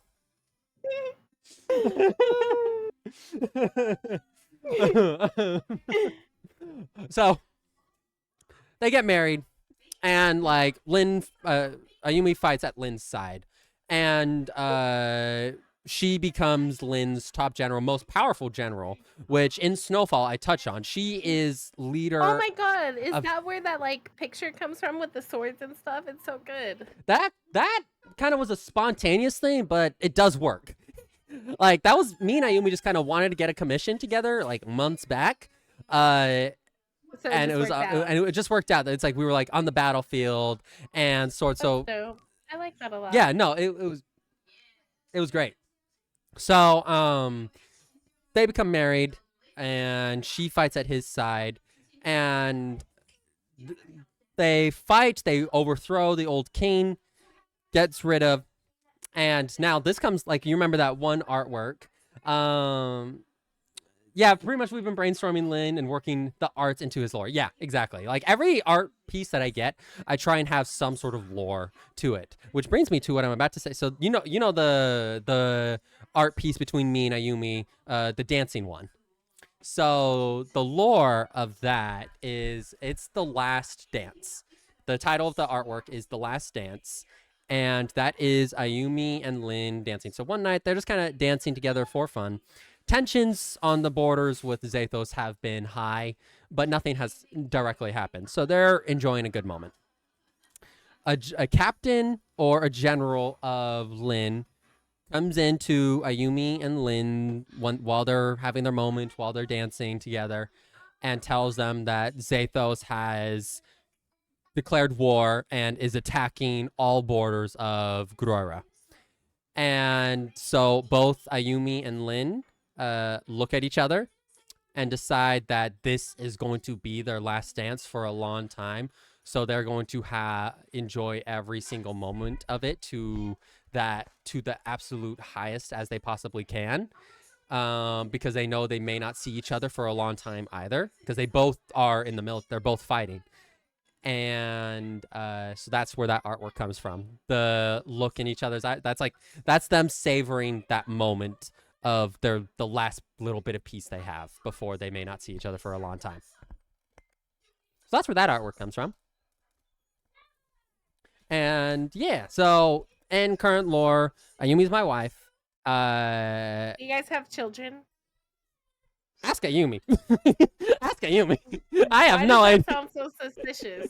Because there was one time apparently I had a kid, but I didn't know about it, and it happened because she bit me, and then she put that kid in the dungeon, and Yellow helped that kid. It was like there's a whole sort of thing that's going on, so I have no idea. Wait, hold on. Where does Yellow fit into the lore? I like Yellow. In my lore, I don't know. I'm Yellow's biggest hater. Don't tell Yellow that I like them. Don't worry, Yellow's my biggest I like hater. Yellow. Like any. Wait, hold up. W. Yellow's your biggest hater? Wait, hold up. We might team up. Like it's like anytime publicly, Yellow's like, I hate that guy. I hate that guy. God damn it, leave. It's very funny. I don't know where Yellow fits into my lore. I actually haven't talked about that at all with Yellow. I like that you include your friends in your lore. That's my favorite thing about Starship lore is that my friends are all included. Yeah, I love it. I love it. What did I miss? How did I get onto Yellow? So, Yuri, you remember how Ayumi said I had a kid and it was in the dungeon and it was chained and somehow, I guess, Yellow was involved with it as well? Yeah, Star asked if there were kids and I was like, ask Ayumi. Because I don't know. Maybe I have kids, maybe I don't. Ayumi tends to hide that from me. Well, no, but like as of in lore at the moment, no kids, to my knowledge.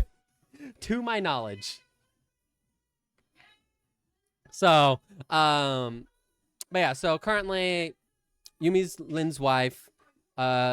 She is technically, like, if we're going king queen, she is his queen, and he is her king in the realm of Grora. But Lin knows about her being the goddess. Because somehow in her plopping up, because she quite literally kind of plopped right in front of him, just kind of appeared, and he needed so he knows that she's a goddess, but her goddess powers, at least very rough lore, kind of going off of what she said in her lore video, is like she's still learning her emotions and is going with the emotions. So I need to iron that out more with Ayumi, because I'm going to write it into Snowfall. Like, Lin and Ayumi are going to be in Snowfall. Yuri's the main character, but Lin and Ayumi are side characters that are going to get mentioned more around. So yes. I like that. Wait, and where's Yuri? So, okay, so I can come up to now how me and Nyx, Yuri's character, know each other. Oh, so I've been so confused on who Nyx is. Oh, yeah. This is starting to really bring everything together in my brain. Okay. Okay. Yeah. So Nyx is Yuri's character. And it was kind of spontaneous. That makes sense. That's the one that is in the art picture with you. The art piece. Yeah. Yeah. Okay. So, it was actually very spontaneous how Snowfall started getting written. It started from my subathon I did last year, that I had to redeem, and I was like, Yuri, tell me something to do. And she was like, write me a short story. Well, that short story turned into like a story about her character to I was like, actually, you know what? No, this is going to be like a book. And I was like, no, this is going to be like a book. And I was like, Yuri, guess what? You're going to get 3 books. And Yuri was like, it just kept getting upgraded. So, anyways, the lore between Nyx and Lin. So, Lin was a part of the Shadow Police. He was an agent that got sent to do the king's dirty work. So he would get sent to assassinate people. Maybe they wronged the king in a slight way. Maybe they had some discontent. Maybe they disagreed with something. Point is, if you didn't align with the king, you were usually killed. And the shadow police, or if you were a political opponent or anything. So Lin was one of those agents that would go do that dirty work. And on one of his missions, he ran into Nyx. Nyx, discovering that he was on this, did not let him go through with killing. And now she would have immediately killed him, but there was something about him that made her hesitate, and she didn't kill him. And she helped him make a person disappear, but not die, because she was against him killing innocents. And Yuri, you can correct me if I say anything wrong. I'm going off of memory here. So throughout the time, like, they're acquaintances, kind of knowing each other, somewhat friends, to a point where then Lin starts to trust her a little bit more, to kind of bring her into his small group of, like, rebellions. And also, Nyx completely bested him. Lin was, at his point in the military, the best swordsman in human sword fare. Nyx bested him, so he wanted to learn. He was put on his ass. Nyx said, completely invalidated his entire skill set. And so he wanted to learn to be better. And this is when they were more friends. And she also helped teach the few people that Lin had on his side, to teach them the better skill. And because of him and Nyx, they came up with a plan to wipe out the Shadow Police, because this is what was going to need to happen in order for there to be any change. It needed to start. So they went and they formulated the plan, and over the course of a week, the Shadow Police were completely killed. And it was during this time where Nyx was like Lin's right hand, essentially. They both became much closer, and at that point completely had trust in another. And this would be very crucial for the future because of many fights that were coming up. And so essentially, if we go to current, Yuri is Nyx is Lin's is the general right below Ayumi. So Ayumi is the top general, and then Nyx is the general that's below. But in terms of equal, they are both equal.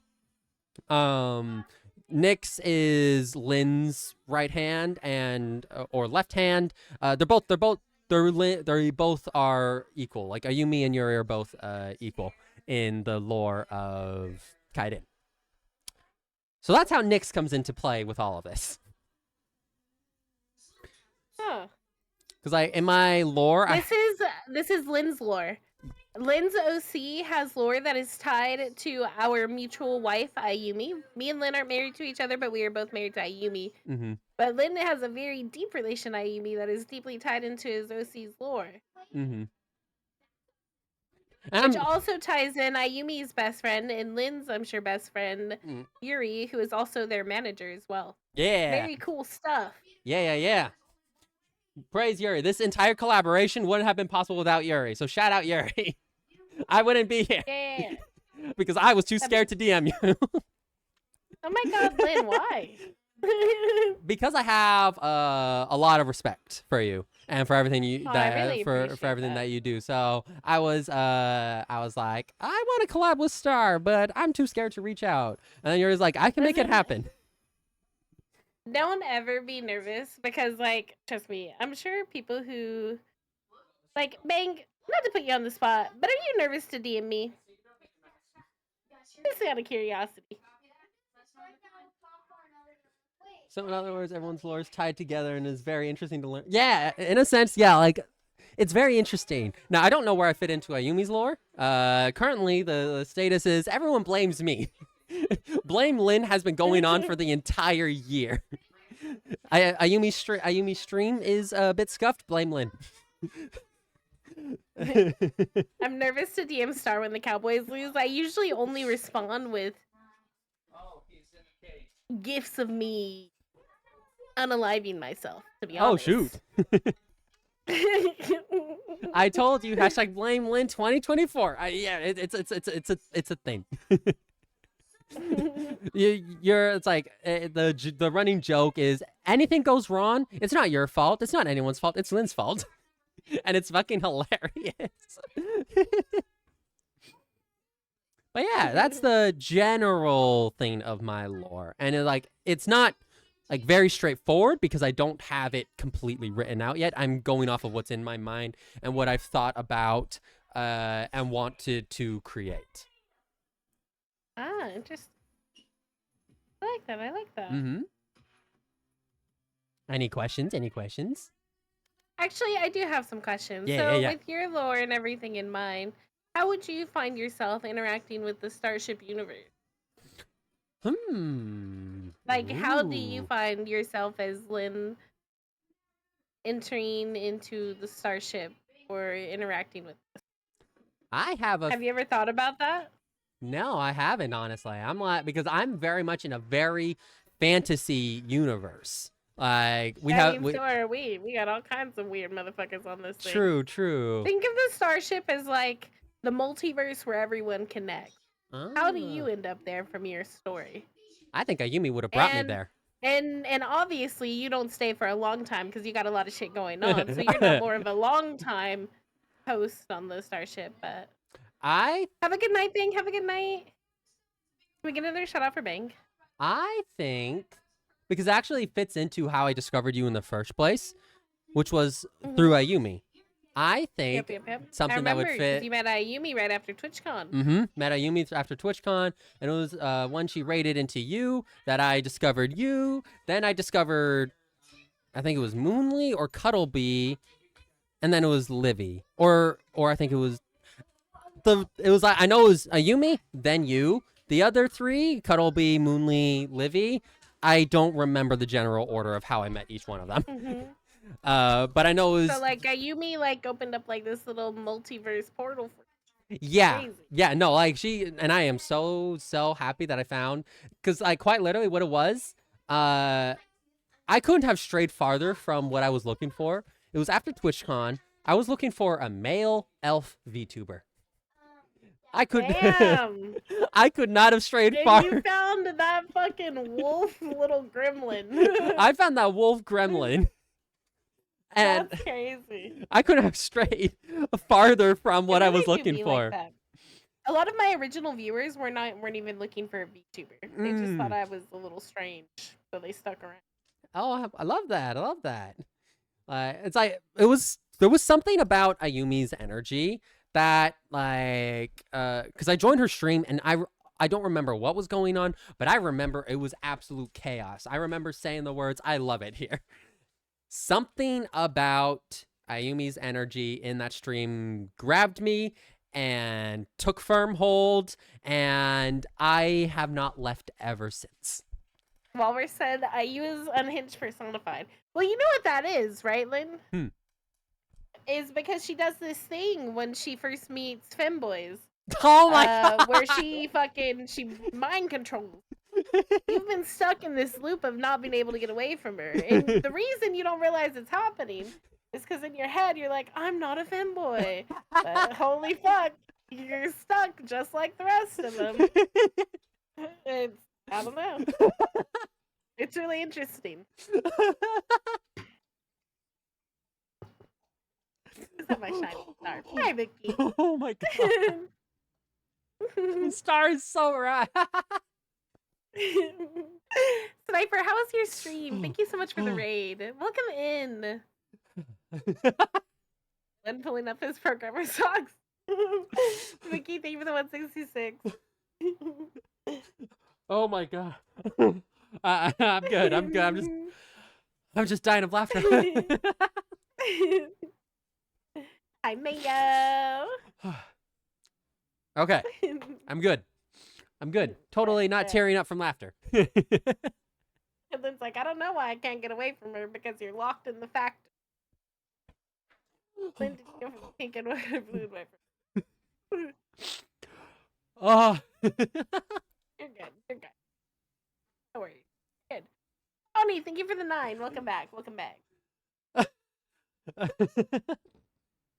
I just want to say that it's not too late to become a Panthers fan, everyone. You're so funny, Mayo. Respect. Respect. I've converted more Cowboy fans than anyone I know. Okay, I'm good. I'm Wonderful, good. I'm Lynn. good. If my jokes are ever too much, be like, Star, chill. No, Like, no, you are I know you perfectly respect okay. me, but be like, respect me enough to be like, shut the fuck up. Comfortable, okay? Like, that's totally okay. 1 sec. Got full permission. Only once. Tell me shut the fuck up twice and we'll fucking fight. Neither answered nor did.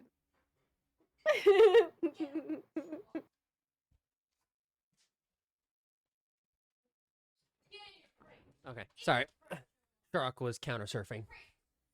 No problem.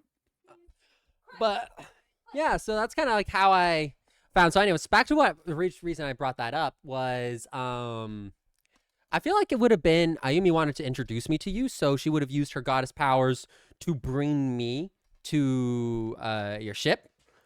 No, please. And because I think that's how I would have discovered the whole Starship universe, because Ayumi brought me to it, which fits with how I met you in the first place. That's how I think it would work out. Now, what I would do on the ship, I have no idea. I think I'd be more fascinated than anything, marveling at the technology that doesn't exist in Kaiden. Oh man, you would love some of our technology, like because everyone's from different universes and different things. Like our technology on how we all understand each other on the ship that Sanguine has developed. I think you'd really like some Starship lore. I think you'd like to see how you can find yourself there.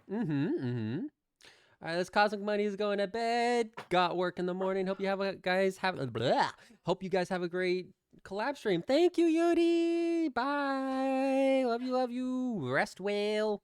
Rest Have a well. wonderful night. Have a wonderful night.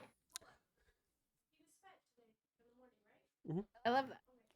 But yeah. So that's how I think I would end up. And yeah, I think I would definitely enjoy the ability, because we have to learn different languages, and Lynn can speak Elvish, English, and there's one language that I want him to be able to speak.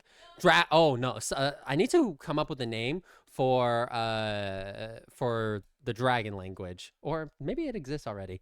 But he can also speak dragon. So Ooh. I think that's how I would love that, like, universal translator. And what's another interesting piece of technology that's on your ship? Probably the teleportation technology that I don't fully know how to explain it. Besides, think of like the room of requirement in Harry Potter, right? Ooh. Think of that, and think that that's how I, in the lore, originally met Sang. When I needed him, I heard a noise from behind a door, and I opened it, and he was there. Oh, hell yeah. I like that. Oh, because And that is our tavern. the tavern. That's how a lot of people enter through the Starship.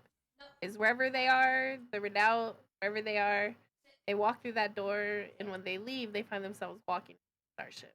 Ooh, I love that. I just realized I'm on top of your head. I love this.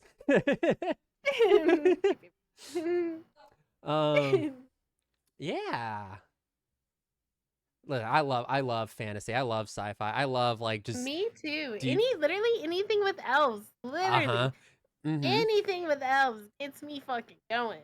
Oh, it's like, and it's like, because and for reference, Lynn is immortal. So he can live he can live forever. But he can die like the same way elves in Lord of the Rings can die. He can die to any more like deadly injury. but he has it's sounding like Star needs to read Snowfall when it's finished. Oh, I think I will write it. I will write it, and it's definitely gonna have elves in it. I love elves. Elves, like, I don't know how I came to be, honestly, half elf, half demon. I genuinely Mhm. don't remember. I knew I was gonna be elf, Mhm. but I didn't want to be fully an elf. I wanted to be elf something. And what Amy's gotten on me is just like, why aren't you a dragon? Because you love dragons so much. Because dragons are my absolute favorite mythological creatures. So Mhm. I'm like, I'm not half dragon. And so she's like, with how much you talk about dragons, why aren't you this? And I'm Wait, like, dragons are your favorite. What do you think of Game of Thrones dragons? oh, they're so good. The dragons in Game of Do Thrones you are have a so favorite good. one by chance? If you don't mind me asking, Bum, bum, bum. whether it be the books or the show. I've never read the books, but Mhm. from the show, uh, I like the one. I like the big one. There's one dragon, the skull. You know the skull that's down in below the Red Oh, Keep. Vagar, the Conqueror. Vagar. Yeah, Vagar the Vagar, the Conqueror's one that dragon. The one that we is in never the. seen. I really love that dragon. I love the I don't like I mean in House of the Dragon, Vagar is a big dragon, but the look of it, oh, there in House of the Dragon, uh the copper kind of themed dragon. Mhm. The like the second biggest after Vagar. That one is my favorite dragon from House of the Dragon. And I then think from House of the Dragon, my favorite is Sunfire, but that's because I've read a little. I haven't finished all of the books, but Sunfire is my favorite. The mhm. most beautiful dragon that was beauty. Yes, that's what happened in the Fadek bloodline is two I don't know, two an elf and a demon got together, had a little fun time, and then the entire Fadek family was banished. So the consequences of that one night led for millennia, but then again, they also probably saved the world. So, Mhm. I'm very much a thing of I like doing things for a reason, and I like No, foreshadow. me too. Me too. I'm Uh, gonna message Jason, Lynn, and IU again in VR chat. Oh shoot. I still need to learn and understand VR chat. I need Teddy to break me it's like to a VR chat. Sorry. I'm sorry. yeah, it's a VR chat is fun. It really it's like it's very much it's its own kind of vibe, world, realm, whatever you want to call it, because What's your favorite thing to do in VR chat? I just chill. I like Like playing. when you say chill, explain to me. Like when you're like me and my friends, and this may sound sarcastic, but I just want to remind you that I'm old as fuck, so I Mhm. don't really understand these things. So I'm genuinely asking. Oh no, you're How good. You're does it good. how does it begin? You're like, "Oh guys, let's hang out in VR chat." When you say that, do you already have an idea what you guys are going to do, or is it like, "Let's go to a mall today?" Like how do you decide? It kind of just starts out with just yeah, it's kind of like a very much let's just go into a world and then just start messing with each other and go from there. Sometimes we'll go like what we did on Friday. We played Uno in VR chat. Then we went and we found Is this. there like a certain place you have to go for that, or does like someone just own a deck of Uno cards? Like I'm trying to understand how this. Oh, okay. So VR chat is Am essentially. I only okay? Before I got a VR headset, which I've only used like 4 times. Ooh. My only instance with VR chat and like understanding of it, besides watching Twitch streamers do weird shit in VR, is like is that I've seen sword art online. Like I don't really understand VR, so that's why I'm asking. Oh no, yeah, you're all good.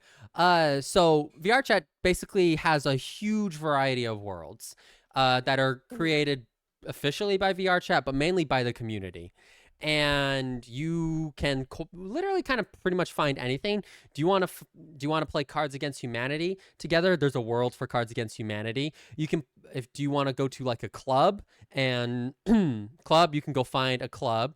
Do you want to go to do you want to go find like a McDonald's? You can go find a McDonald's. Do you want to go find this adventurous kind of world? You can go find that. It's very much if you can imagine it, there's like a world for it. The general kind of thing that at least we've tended to do is we just kind of world hop from usually places that like clubs. They usually have mirrors, pools, houses, music, and we kind of, it's more, we're just talking and messing with each other, hanging out together, playing with each other's avatars, discovering a lot of things about each other's avatars, either messing with the music or doing stuff, and or like if we're playing, I remember a time when we played Cards Against Humanity in VR chat. Hey, We you play Cards Against Humanity in VR chat? yeah. They have a world for Cards Against Humanity, and so it's like quite literally, it's this giant like room, and you'll get a deck of cards, and then there's like this central podium, and then everyone kind of tosses in their answer, and then you kind of choose the winner. So pretty much exactly how it works in real life. If you have a deck of Cards Against Humanity, which I've played twice. But I don't have that many people IRL that I can actually fully play it with in person. Then hi Kuwu. I know, Sigmund. I know. Then there's Uno, which is kind of like you have your podium, you get your deck of cards, and that's how those kind of things work. They have escape rooms in it, so it's very much like a community kind of thing. You're just you're in VR, you have your avatar, and you're with whoever. You can be by yourself or you can be with friends, and you just kind of go play these different worlds and interact with these different worlds. So that's in summary how it works. Ah, okay, that's interesting. Mm-hmm. That's very interesting, actually. Yeah. Okay. I love it. I just haven't been like I have a VR I want headset. to try it. You I've never like really dove in, and I've gotten it one time with Dragon, but we were not in very long. Yeah, it's very We were much not like in it very long at all. mm-hmm. Yeah. Someone DM'd me on Discord that advertised their art commission, and when pressed, the reason was because my profile pic was terrible and I should get a fastest block in the West. That sounds fucked up. Yeah, it's good. And Lynn is freaky in VR chat. All bro did was stare at me when I played with him. What the hell, Lynn? I didn't do that. What the hell, Lynn? Okay, so we're playing beer pong in VR chat, and Kuwu is over here. He has this giant image of this baby that's called Steve, if I remember correctly, on sale for $74.99 or whatever price it was. And it's just this random image, is a meme, and he's trying to block Gale. He's trying to block my vision of Gale because I'm beating Gale in beer pong. So I couldn't look anywhere but at you, Kuru. And then I didn't, but I wasn't staring. I was more. I was he. I like I say, I catch strife everywhere. He was discovering things about it. I was not discovering things. Though there are a lot of avatars of things you can discover, because so for avatars, you can set up your avatar to have a whole bunch of toggles. So like you can have different outfit designs, skin Or colors, like emotes, like Fortnite emotes. yeah, emotes, dance emotes, visual effects. You can enable a tail. So like, essentially the toggles and stuff that you would have with a VTubing model, you can do that in VR chat with a VR chat model. But like VR chat models are custom. So like they are community. VR chat provides like some models, but there's full character customization. You can go, if you want to be a dragon, you can go find some sort of dragon model. Do you want to be a Pokemon? You can go find some sort of Pokemon model. Do you want to be, I don't know, a World of Warcraft character? They probably have it. I haven't searched. Hey, how would one, asking for a friend, how would one acquire a World of Warcraft character in VR chat? So you would want to go to Avatar Selection World, and they have like a big one where they have thousands of avatars that you can search, and you would just search at least in this world, you would search for either World of Warcraft or a keyword, maybe a character's name. So it's like you search for your character, and if someone has created it and uploaded it for public use, it will be there. And then you can get that model, you can put it on your avatar and like wear that model, and then you can wear that throughout the entire universe of VR chat. You could wear that model in Cards Against Humanity, or you could wear it at this club world, or you could wear it at this playground world, or at this pool world, or at this house world. You can wear it in any world. It's a universal skin. Interesting. Mm-hmm. Yeah. Not me sitting here Googling this right now. Can you wear a full tracked bodysuit so you can do pole dancing, asking for a friend? Yes. So how does one asking for a friend? How does one acquire? I have full body tracking, but I don't have a suit, so it's like my tracking is like limited. I could put on my tracking right now and show you guys what it looks like with my little gremlin, but it's like a little limited. It is like the typical, it's like getting just like full body tracking. Essentially, usually you have, it depends on your headset, but you'll have like if you have a Valve headset, you would get your base stations, you would have a room, and then you have like these things that go on your ankles, on your wrists, and then on your waist, and these are your tracking points, and you can link them up in VR chat. Now I don't have this, so, or no, not wrists, but I think you can have on your knees or stuff, because you have your headset, right? Then you have your hands, which are your controllers. Then you can get additional tracking. So you can get waist tracking. You can get I believe ankle tracking, maybe knee and thigh tracking. But I don't remember off the top of my head a full body tracking, but they have those sets for VR headsets, and it's really just dependent on your VR headset. And before anyone asks, yes, there are models that have NSFW features in VR chat. Well, my favorite VR streamer, I don't know if you know who Fluffy is. Can we roll another Fluffy clip for anyone in the chat who hasn't seen it? Fluffy, this is my favorite. She's the raccoon, streamer. right? She's a raccoon, right? No. Oh no, then I'm thinking of a different Fluffy. No. Yeah. Let's roll that Fluffy. Let's roll that Fluffy. Oh yeah, no, I don't know that Fluffy. This is my Fluffy. Oh, she's got that's fully VR chat, fully. Fluffy makes all of her own models. She's made quite a few. She makes her own models? More than 10. She makes all of her own models. Oh, that is. Fluffy is fucking amazing. Oh hell yeah! Oh wow, she's got physics on. She's got physics. Goddamn. Get it, Fluffy. Wait, hold on. One more. Just because Lynn missed the first few seconds, I'm sure. Run it back. Listen. I'm seeing those ass physics. I'm not complaining.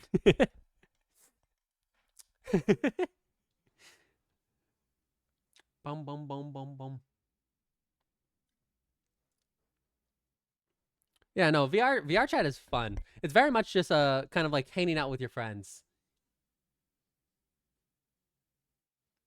And I remember doing it once. You can literally set up, like, you could control your entire computer in VR if you so wanted. Dang, her tracking is actually really smooth. Wow. She is phenomenal. Love it. She's phenomenal. I'm just going to casually go get... I just had to play the last couple of the most popular in the past week. Yeah, she's phenomenal. Just going to casually go drop her a follow. But yeah, so that's VR chat. I hope I was able to explain it in a easy to understand way. No, I like it. I want to play now. Hell yeah. I just don't know how. I don't know what to do. Like, I don't know. guys, you want to come to a random world and touch me? Like, I don't, because that's really what you were like. You're like, I just load up and we mess with each other's models. And I was, so it's like, I don't know what to, how do I get my friends involved? Help me. I mean, hey, I just whenever it's like it's like quite literally it can be you join in, you just join a world and you go in with a group of friends. And either you guys could have a goal, it's like, or you could just go to this one world, and it's in a sense like you're just chatting with your friends as if you would do in person. Or you can go find these games if you want to find like an escape room or there was this one fucking game that I played when I was using it VR where it was just gorilla tag. And your model is a gorilla, and you're just going around and tagging people. So it's like, it's very much just getting in and just doing whatever shenanigans come to mind. The other night when we were playing, me, Ayumi, Yellow, and Jason, there were quite a lot of shenanigans that were gotten up to. And now Ayumi wants to do a Halloween party in VR chat. So now that's gonna be happening. Wait, which party is gonna be in VR chat? I really liked the like birthday theme thing that you guys did. I notice the like big thing a lot of VTubers used to do that I don't really see now, but it's probably because I don't have a lot of friends, to be honest. But a lot of things people used to do when I first started on VTubing is after every debut, people always had a offline debut VR chat party for everyone who was involved in the debut and all their friends to like hang out afterwards. And it was always like, and I always wanted to participate, but me being the dumb old boomer that I am, I thought I needed VR to do VR chat. So I never joined any of those, which now I know I just needed Steam, but you know, yeah. Oh yeah, yeah, no, you definitely should join. Like, if you ever see, like, I haven't like this is my first time knowing that people did that. But yeah, you just like join on PC, on headset, and just vibe. Like in terms of like party, what I was saying is, so Yumi wants to do a Halloween party. We found a world that we're gonna do it at, that we're doing on Friday or Saturday. Yeah, Saturday. So yeah. That's gonna happen, I think, around Halloween. So if you definitely want to, you definitely should. You definitely should join it. Hold on. Teach me the VR things before Halloween. Okay. Sure. God damn it, Sanguine. Okay, yeah. The listen, I was just trying to understand the VR thing. How do you get your friends involved? Oh yeah. Besides just like, let's go touch each other's models. No, it's like, hey, it's quite literally, it's like what we did was, do you guys want to play VR chat? And we're like, yeah. And so we all just got into a world, and then we figured out what we wanted to do. Point is just, do they have VR chat, PC or headset? Yeah. Are they able to come in? They were. And so we all just got on together in one world, and then hours later we were vibing. So that's kind of like how you get your friends involved. It's like, or it could be, it's like, do you guys want to play a game in VR chat? Like if you have this particular world that you want to try out, or do you want to just chill in VR chat, get up to shenanigans with people, because everyone can use their microphone and such in VR chat. And you can mute it if you want and all of that. Yeah, and yeah, so you can raise. Wait, how do you raise? There are some friends I have just hunt down models and add to their collection. Some people go for the interaction. Some people get way into RP. So, what kind of RP have you done in VR chat, Lynn? I haven't really done much. Really? Because like I never played it too much. I played it more recently. Whenever I've been playing with Ayumi and Jason Yellow. And in terms of RP, it's more we kind of like are in our characters. So that's like but like I know some people will fully have like RP of if they're in a fantasy world, they could act as certain things. I know people have. If he's, I have not. No, Nekun, I have not done kitten RP. I have not done that. Kitten RP, No, I have not done that. I've not done that. interesting. They all the most that we did on we had some like all of us, me, Jason, Yellow, like everyone was just kind of having fun with the like the with fun mature jokes to each other's models for reference. It's all on Jason's stream. We were very shocked to if you do stream VR chat, though, it is definitely recommended that you go into private worlds with your friends, because if you go into a public world, you run the risk because people will say outlandish stuff. Technically, TOS breaking stuff sometimes. And there is always the chance you may load into a public VR world and straight up see an entire nude model. All bits and pieces, absolutely everything completely visible. So private worlds are safe. Ooh. Okay, so how do you find a cool private world? Can you like lock the world once you're in it? Yeah. Or like do you So you can set it so that it is public worlds can have giant uncensored things as well as colorful choice of words. Yeah. Use your imagination. We're looking for a heavily moderated experience. So this is like how you figure out what Minecraft server you're gonna stream. Yeah, kind of like it's like kind of in a sense, yeah. Because like if you would server hop to find like that Minecraft server that you would want to play in, yeah, you kind of do the same thing in VR chat. That's actually a really good thing to compare it to. Is you have Minecraft public servers and then you have VR chat public servers, and you just kind of hop around to whatever one until you find that one that you like to play in.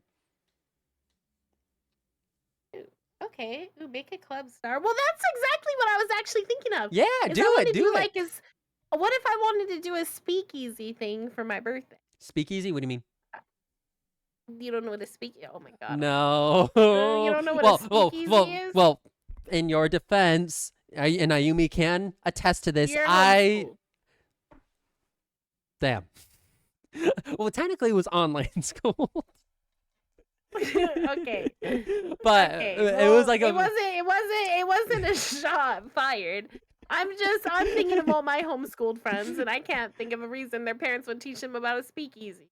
Oh. Besides the fact that it's fucking national history. I'm pretty uncultured. Is during Prohibition. Do you know what that is? No, this is okay. This is okay. You don't have to be shy about this. It's okay. Listen. Not off the top of Lynn, my head. I'm gonna say something, and please don't take it personal. Oh no, you have NA education, and that's not your fault. I have what education? NA education. Oh yeah. It's all that's available to us. It's not your fault. Well, it was more just kind of growing up. I wasn't exposed to a lot of things, which helped me in the long run because I got like education, Lynn. Because this is literally American history we're talking about right now. Are you an immigrant? Because I would feel like no, shit for saying no, that no, right no, now. no, I'm not. No. Okay, fully so I'm gonna here. go back to my previous stance. I'm 20, Nekun. I'm 20, turning 21 in December. Okay. I was like, I'm pretty sure I know where you're from, but I just had to make sure. Yeah. Welcome to what Ayumi deals with on a pretty regular basis. She was literally asking me today if I saw this show, and she's like, "You're uncultured." No, okay, well listen, you want to work in the film industry, so you understand what the 1920s were about, right? Because it's captured beautifully across so many different films. Yes, I think I have a general understanding of it, but okay, so prohibition is when they banned alcohol. Oh, okay, yeah, that makes sense. Motherfuckers would not stop drinking alcohol, so they had private secret clubs that often you could get to by like going in through a back door that would take you underground and shit like that. Mm-hmm. So it's like really, really low key. You need to know the password. Knock knock. Oh, yeah. Ratatouille to get in type shit. You know what I mean? So that's what I would like to do. More like for my Ah. birthday type thing. Ah. Very Okay, low-key, okay. fun drinking event. Yeah, I knew what it was. I just didn't know the terms. Oh yeah. So Yeah. Prohibition. you could Speakeasy. 100% do that in VR chat. And like you can get 2 worlds. I'll have a great night. I'll sleep in the box. That's right, Shifter. You redeemed the test. You are staying in this box. For reference on my stream. Can I rent a karaoke club in VR? Oh, you don't even need to rent. You can just search up karaoke.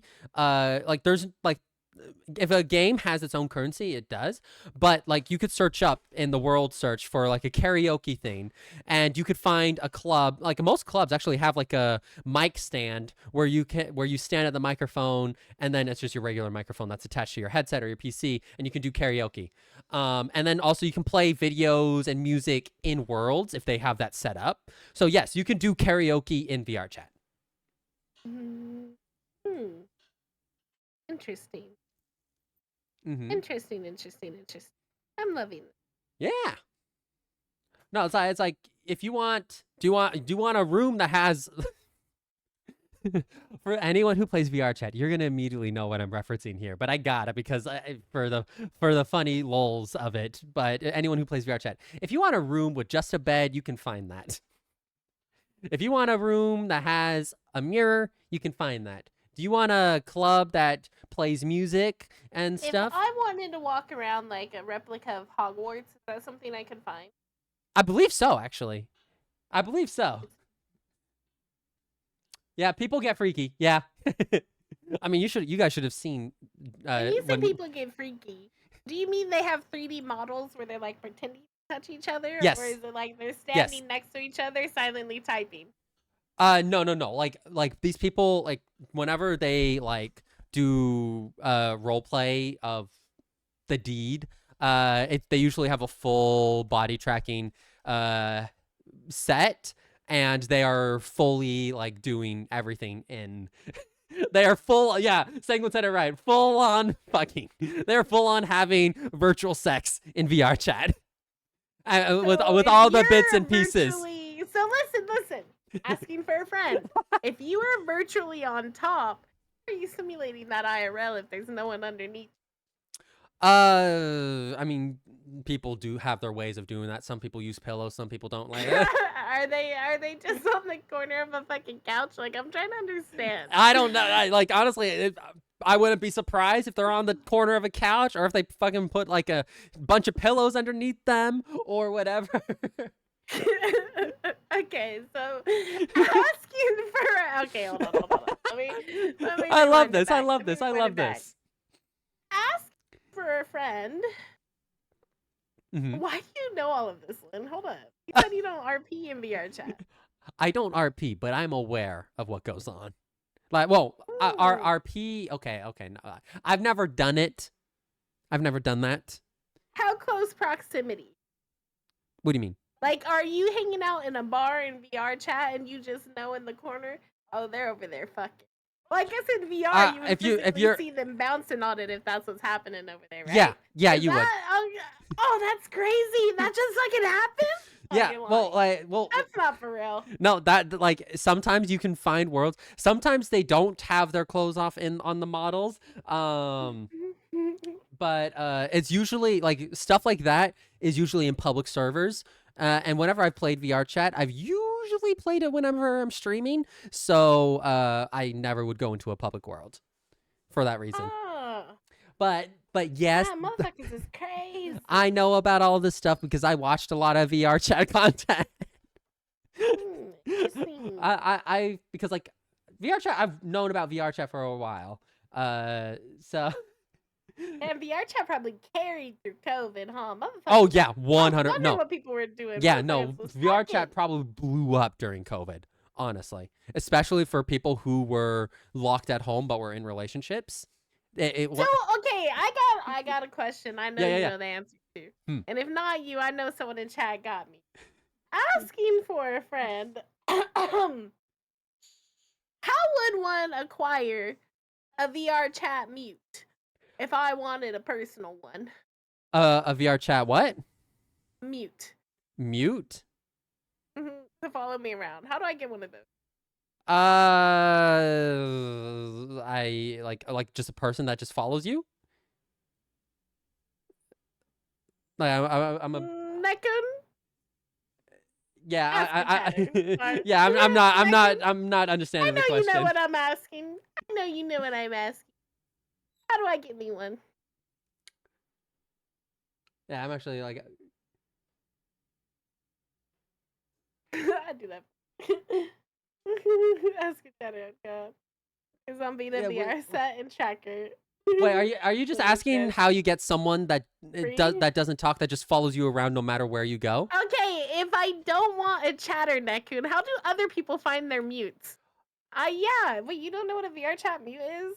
No, I've never heard it as that term. I've just known the concept of it. Usually Well, I'm it's sure there's a different term. I just don't know if I can say that. usually it's just someone How who does one acquire one in the wild? How do I get a mute to look at me and say, I want to be yours? I genuinely don't. I don't know because that's never happened to me. I would. How do I get the aura chat? How do you get the what? No, mute is right. Sorry. I don't know how someone does that. I don't know how someone does that. It's well like because essentially that's just kind of I just kind of like it's more you just someone just Be decides interesting. like and they either like your model or they like your voice or they like your personality. Okay, the reason I'm asking is all the VR chatters that or streamers that I watched before I started watching VTubers, they all had personal mute. Oh, yeah. I don't know. I've never. It's like either. Yeah, I don't know. I don't know. I've never gone into that realm of things. Then adopts them and takes them home. Wow, that's crazy. You know all about this weird fucking anywhere and everywhere VR shit, but you don't know about the like least weird side of that. I'm sure there's a bunch of shit like Well, niches because and the things thing like is, that involved, but like I mean, it's because like the other stuff is like you can kind of, especially if you just go to a public club bar, for example, you'll just see it everywhere. You'll like literally just honestly, find that Star, anywhere. easy way to get your personal mutes is look for a world dedicated to it. Yeah. So imagine this chat as I find us a personal mute. I tell them they're not just my mute. They belong to the starship. Wait, I need to stop. I need to Ooh. fucking no. Hold on. Wait, we haven't played a single game, and that's fine because I'm really. Oh yeah, enjoying no, I like I would like to keep talking, but I do need to feed my cats. Are Okay. you okay with talking to chat? Yeah, of course. I'm a yapper. I Okay, literally have a gotcha. yapping emote. All right, well keep yapping. I'll be All right. right, chat. I have taken control now. I've been given the Who's in reins. charge? I've been given the reins of the starship. Oh, the power that I have. How are you guys Wait, all? let me make you bigger before I leave. Hold up. It is time for the Lin Yap. Hi chat. Okay, Lin. Okay, Nekun. Education time. Again, I would look into that if we get Zombina VR kit. She would be game. Hey yo. How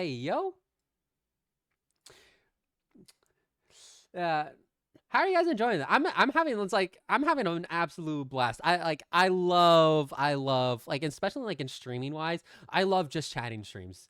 We gotta get the club scene world so I can come DJ. Oh my god. Like seriously, like there's this DJ world that we found that we're gonna host a Halloween party at where it has like this whole thing, you can play music and they had just this dubstep music that was playing and like that music like I just have turn it up now turn it up I have this song going on in my head. But yeah, like you can't like actually, you need to play the videos. I don't know if you can actually configure the DJ, but maybe you can get DOH that go to Twitch and not YouTube it. You gotta get the DJ worlds that go to Twitch. Now there's ones where you can stream to Twitch. Oh, I see. And the club pulls the Twitch stream. Oh, I see. Oh, I think I know. I think I know. It's just no. I know. I know exactly how how it works. Because they have a video player in VR chat, so you can post links. I just didn't know it worked for Twitch streams. Now that it works for Twitch streams, that actually is a huge revelation. Because yeah, that would make sense. Because then you can actually just DJ. You could. Oh my God, Nekun, do you want to come to the Halloween party? Do you want to do Halloween club music for Yumi's Halloween party? Hi, Sean! Star's currently AFK. She's feeding her cat, so I currently have control of the starship. Nope, couldn't be me. Hi, Sean! Thank you for checking in. Thank you for checking in. Thank you. Yeah, I currently have control of the starship. Hi, Sean. Hi, Sean in my stream. Thank you for checking in here as well. Also, club I was in had cages where dancers. What? Oh my. Okay, so I've been bonked. Yeah, like this is I'm having an absolute blast. Like Esther says, like we haven't played a single game of Valorant, and I absolutely love that. I love that we are so into the conversation. Lynn, find a club where we can at least pull an audio stream. Okay. I can look for that. I can look for that. I'm trying to remember, chat, when I first I bought my get like community requests for songs so I can build a playlist, or at least very least do requires. The bonk and run. I can't just download an MP3 and DJ. I have to run it through a system. I see. Requests. Oh, or at very least do requests. I see. Okay. That I could very much. I mean, like, I think the world that we found can do that, because you can just straight up play an entire YouTube video, which is how they were playing. So it might work. I'd need to pull up VR chat just to see if I can put things in. Thank you for the head pat shifter. Okay, Lynn, tell Star I said much love, and much love to you as well, Ston. Back to anime. Ooh, enjoy your anime. I haven't watched anime in like the most recent thing that I watched was MHA with Ayumi. But I am the shows that I'm watching at the moment. I'm watching Reigns of Power right now. There was a show I was watching before. What was I watching before? I don't know. Like, I have like I finished it. It's not. It was on something. I think I was watching House the Dragon, and then I finished that. But I don't think that was it. I don't know. Lynn, when I first did VR chat, I had a headset, not any longer, and a camera pointing down over the DJ set I had. And in VR chat, it streamed that camera to where the DJ decks were. And so I could DJ IRL in VR chat. It was so good. Oh, shoot. He had the entire fucking setup. Oh, we love that. Does it feel like Monday to you guys? It does not feel like Monday to me. It feels like honestly, it feels like Sunday. Maybe it's because I didn't really need to do much today. I kind of been able to actually chill, which I've enjoyed.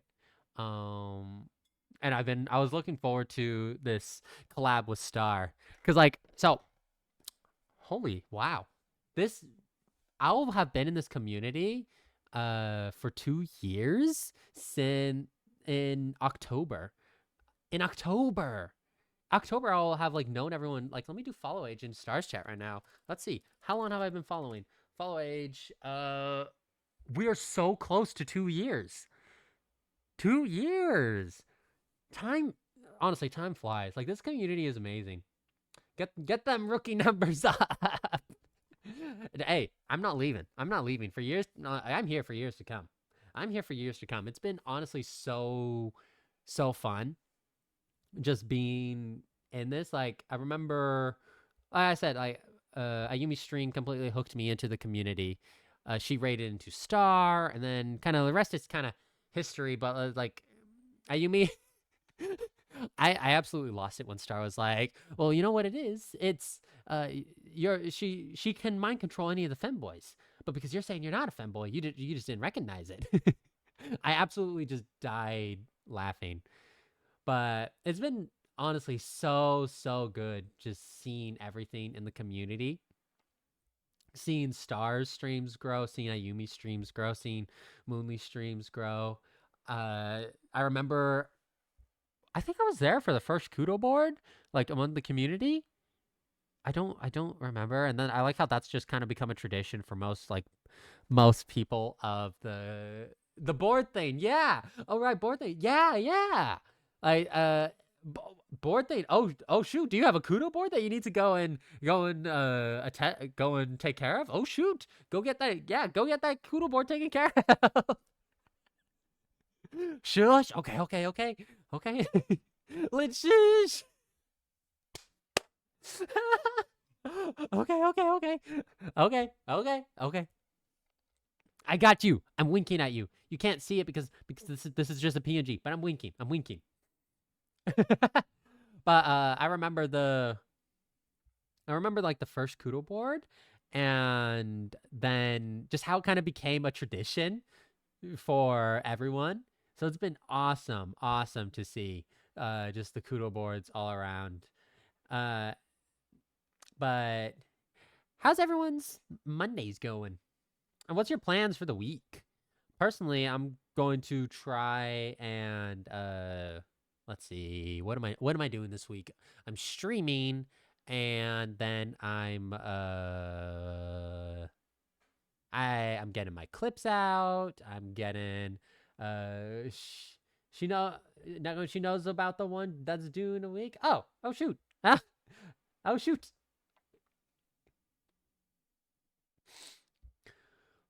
Ba, ba, ba. Sanguine, how are you? I've seen your names, like just kind of. I've seen your name. Oh no! Thank you for the lurk. Thank you for the lurk. I'm just thinking right now about the uh fantasy, like Reigns of. I'm honestly I'm enjoying Reigns of Power at the moment because of. I really love the fantasy world, and I want to create stuff in the fantasy world. Like, okay, I'm not kidding when I say Lord of the Rings had some of the most insane, like so Lord of the Rings literally turned like an old plant into a studio lot. I don't remember what the plant was for, but it had huge buildings. They literally built a studio lot just to film Lord of the Rings. That's how long of a production was. And like, and this is a studio lot that they used multiple times. They used it in The Hobbit, and one of the things that like fascinate me the most was all the on location shooting they did. So on location shooting it's kind of self-explanatory. Moon, thank you for the check-in. Thank you for the check-in. Star is currently AFK. She said she's feeding her cats. So you guys got me. And for anyone who doesn't know, I am Lin Yoxity. Lin Fadaik, Conqueror of Karen, Ruler of Gudara, Elf Demon. And that was fun talking. I think that's the first time I've honestly like really talked about my lore publicly. VG, thank you for the check-in. Thank you for the check-in to the Starship. Hi VG, how are you? By the way, thank you. I think it was you that helped me with Mix It Up. Thank you for helping me with Mix It Up. Like now I got quite a few. I got not many, but I got message chat redeems. How you doing this evening, VG? I don't think I've seen your name yet. How you doing? Oh, you guys ever get lasting effects from when you're sick? I had COVID a couple like 3 weeks ago, and I'm still dealing with like an effect of it, like a stuffed nose. Yeah, I've been helping a lot of content creators with those. It's some of my favorite content to help with. Hell yeah. Yeah, like I especially like for me, I think I'm going to definitely try and get more into it and set more things up. Um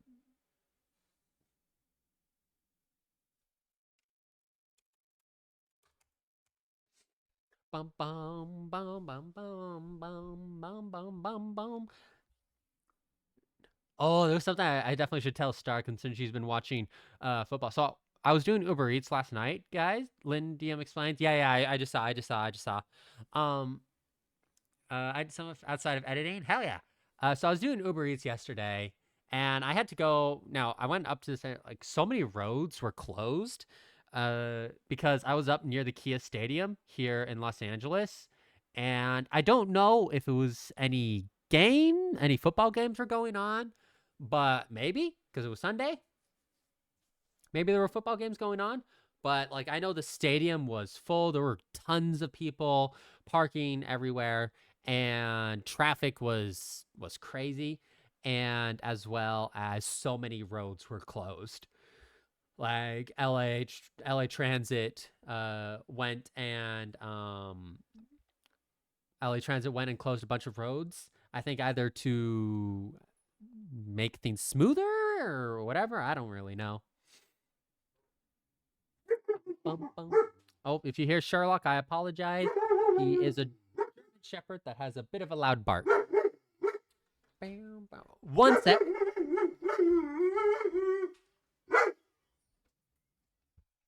Okay, I'm good. But yeah, it's been. I'm just thinking over these 2 years. I've been thinking about it a lot recently, but it's been it's been a very fun and enjoyable 2 years, because especially like in terms of streaming, I've definitely changed how I streamed a lot, and I went from this artwork is very I really like this artwork of like I really like this Foogie that's on Star's head right now. I really enjoy this artwork. This is from an artwork of me and Yuri, and it is absolutely amazing. But it definitely like this really fits Lynn's OC, like my OC Lynn. This is his like general design of how I imagine it.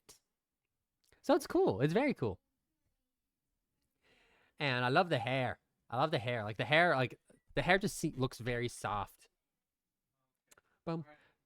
You know, we're going into spook season. So what is everyone's favorite Halloween related thing? Personally, it just comes into fall, but I definitely like those Oreos. Halloween Oreos, because I know that they don't taste different, but I mean that orange cream. I mean, I think anyone will agree with me if you like Oreos. That orange cream, like especially during Halloween, is definitely very nice. Apple cider is always good. We also got, I'm trying to think, like obviously there's the infamous Halloween decorations. And in terms of holidays, fall is my overall favorite season. I like the general vibe of it, the color schemes, the drinks. Like this is when we start getting into hot chocolate, but not only just hot chocolate. Now you have like those ciders. You really have a yeah. You're good. You're good. No, yeah. You can always DM me. You can always DM me. Uh, fall is like I like. This is your apple cider. This is your pumpkin spice. Although I don't like pumpkin pie. It's too mushy. It's too mushy. I don't like the mushiness. I know that's how it's supposed to be, but for me, I much prefer apple pie because I like that kind of like jamness of the apple mixed with the pastry.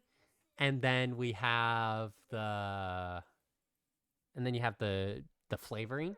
Whereas pumpkin pie for me is kind of just mushy and it's like it just sweet. It's just sweet. And yeah, you can add whipped cream on it, but it's just sweet. So I'm not too big of a fan of pumpkin pie. I'll eat it, but I'm also kind of very specific on cake. Have you guys ever had a cake that you're just like you can only eat one slice of? I can eat multiple slices of cheesecake and ice cream cake, but a regular cake, unless it's a very, very specific cake, I can typically only eat one slice. I got an unpopular opinion. What's your unpopular opinion? Tell me. I'm trying to think if I have any unpopular opinions. Sugary pastries are trash. I don't think that's unpopular. If it's too sweet. For me, I like a sweet pastry occasionally, but not too much. Like I really you don't like you don't like any kind of like cake?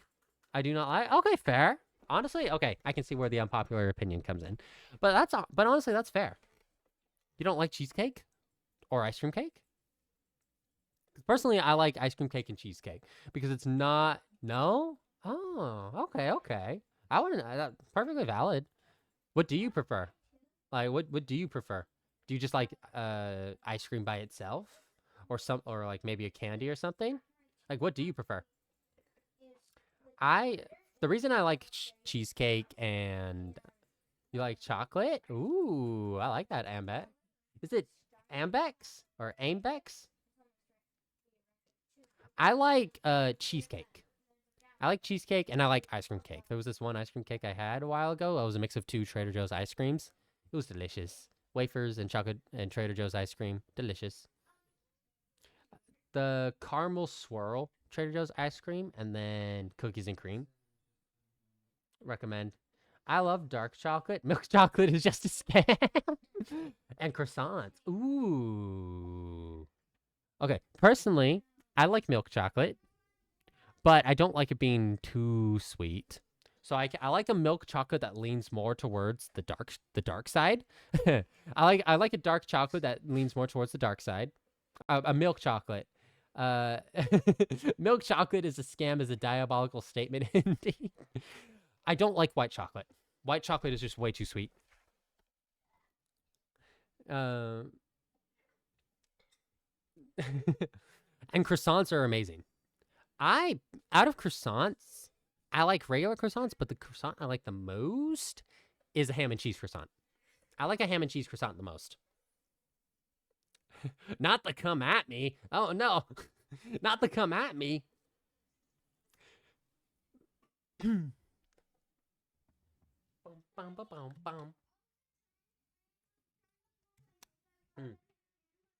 have this cup of orange juice, but because I've just been so respectfully, milk chocolate is just sugar with chocolate flavor added. No, 100% is.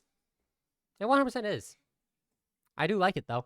I mean, I like I like myself a good a Kit Kat, and Kit Kats I have a very very funny story about, and it goes back. I am biased, and that's fine. I love bitter stuff. Hey, no, there's nothing wrong with that at all. Speaking of bitter, I remember this one hot chocolate when I lived in San Francisco. I had this hot chocolate at the Ghirardelli factory, and it was like actual hot chocolate. It was thick, and it was like a dark chocolate, so it was thick, and it was sweet but bitter. And young kid me wasn't too big of a fan of it, but me just thinking on the flavor now. Oh, that sounds good. Okay, off topic. What's your off topic?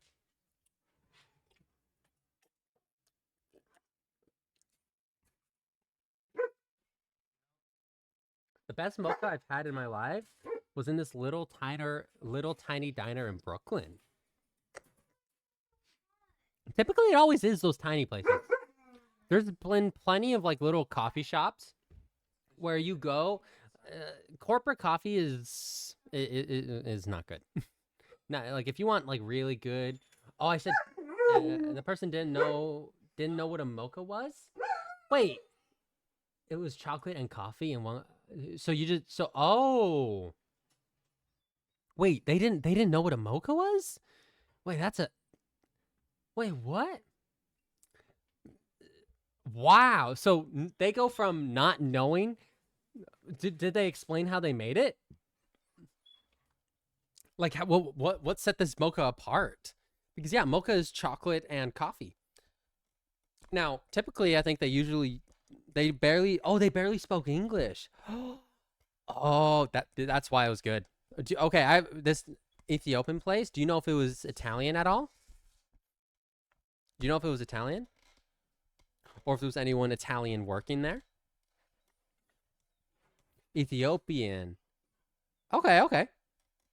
The reason I ask is because I know Italy has really good coffee. Hello, Starsy Sly. Welcome, welcome. Star is currently AFK. She will be back. So currently you guys are all in my hands. Both my chat and Star's chat are in my hands. I have the power. I am commanding the starship. I have watch. How you doing? How's your Monday going, Starsies? Is it Starsies? Starsy Sly? We haven't played we've been just like we've been yapping and talking about we've talked about Lord of the Rings. That's kind of what started it. Was I don't how did we get into Lord of the Rings conversation again? Did I mention Rings of Power or something? Then we talked about my lore. Then we were talking about kind of some film industry stuff. Then we went in and I've been remoting into my work PC this whole time. So you've just been listening to us talk about everything, which I absolutely love. Like I love this kind of stuff. I love just chatting. I love talking. I love talking. I really do. I really do. I like talking about a lot of things. And especially about things I'm passionate about. I've been doing a bunch of underwriting bull crap, so I don't have to do it tomorrow. Hey, get ahead of it. Getting ahead of it is always the best, like, because especially when you don't have to do things. Oh, it's such a nice feeling. It really is. It really is such a nice feeling when you get something done just so you don't need to do it. Because putting things off, it feels good in the moment. You're like, I don't need to do this. I'll just do this tomorrow. But when that time eventually comes approaching around, where it's times like, hey, it's time for you to finally do this thing that you've been putting off, and then you just cram it to absolute work mode, and you're just like, fuck. I remember doing that. I had a solid week of, like, this was around when I was graduating high school. But then, like, once I think I submitted everything, and my boss asks why I have emails going out at 9 p.m. Well, used to, but now it's normal. Nah, doing everything in the last minute is the best, because that's how you spend the least time on an assignment or something. I guess that's a way to view it. That is a way to view it. But the thing is like, I mean, it's definitely very much you can get it done. It's just more of like anything uncomfortable, we always just put off. We don't like doing uncomfortable shit. I hate my coworkers who do that though for projects. Fear's a crazy motivator. Oh yeah. Like I remember in one of my years in high school, not my graduating year, but I think my Fear made me produce my best work in life. Hi, Star. I graduated with a bachelor's, and let me tell you, I believe that do Friday means I'ma do it on Friday. Am I right or am I right, chat? Yeah, I did that. I think that's how I graduated. And I graduated with pretty good grades, too. So, welcome back, Star. Hell Welcome back. That's what I thought. Thank you. Do Friday means I'ma do it on Friday. We've been yapping. That's just how it be.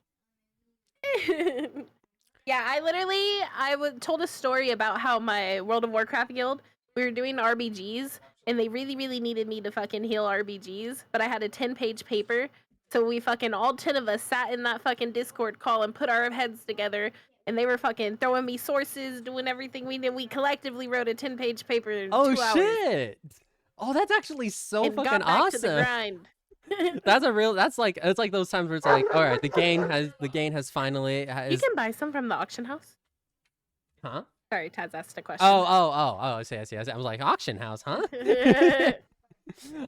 You can. That's like those moments where it's like everyone's like, we want to play, but you got this to do, so we're gonna help you get this done so that you can come play, and we're gonna get it done as fast as possible. So, I mean, that's always literally my friends used to come help me clean my room. Oh shoot! Yeah. That's they'd be like, sorry, you want to hang out? And I'm like, sorry, girl, I can't. My room's dirty. My mom don't let me leave the house. And they're just like, I'm assuming they're just like, oh, Really? They just don't understand that I was an introvert that was using a fake dirty room as an excuse. They would like come over and clean my room, and then I'd have to leave because then I'd have no more excuses left. And I think it's so crazy. Maybe I should call my friends this week and admit that to them. It's so crazy. I've never told anyone that. yeah. It's not really that I didn't want to clean my room. It was just like the last line of defense. Yeah. I mean, I think we all do that at least. A bitch just didn't want to go outside. Hey, I think we've all had that moment. I've had those moments, even though I'm very, very extroverted. I've been doing deliveries with Uber Eats, and even Ayumi's pointed it out, where it's like, I'll just casually talk to other delivery drivers so casually and get into a full-blown conversation and never talk to them again, never even see them again. But I have a whole conversation as if I've known them for a while. I just talk. How are the cats? So I'd be like, my room's dirty, can't go out, and they come over to an immaculate room, dust free. Yes, IDK if I got laundry. IDK if I can, I got laundry to do. I'd be like, oh God, my mom won't let me outside. Hey, Moon! I'm sorry, I took the weekend off a stream. Gang. You're all good. You're all good. It's very important to have those days where you just. Yeah, but chill. I'd be forgetting that Moon doesn't use Twitter, so he didn't know I took the weekend off Fair enough. stream. Fair Welcome enough. back, Moon. Lynn sounds like they'd be fun at parties. Yeah, sorry. I took Sunday off, and that's usually my WoW day. And we're playing WoW in the Discord on Wednesday, too. Ooh, fun. I've seen, like, a lot of, on YouTube, I've seen a lot of advertisements about WoW. Like, very much just advertisements, and I'm just like, oh, that's another. Anytime I see a WoW ad, I think of, like, oh, Star would probably like this. Nekun, I've never been to a party, actually. We're also playing on Sunday. Because I will pull you out for food or some dumbish. Yeah.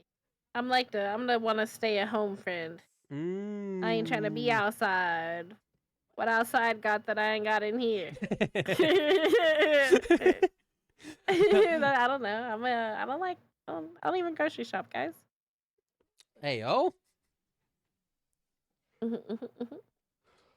I just like staying inside. Fair enough, honestly. Fair enough. Need them solar rays for vitamins. Yeah, that's why I got a backyard. And the moment I hear my neighbor's loud ass kids, I walk right back inside. Cause you know what inside don't got that outside do? Kids. I feel that though. I feel that. The amount of times where I've done Uber Eats just so I can just go and do my own thing.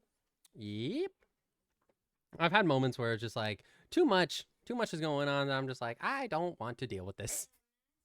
I want to do my own thing. Yeah. Sometimes you just wanna do your thing. I wanna be.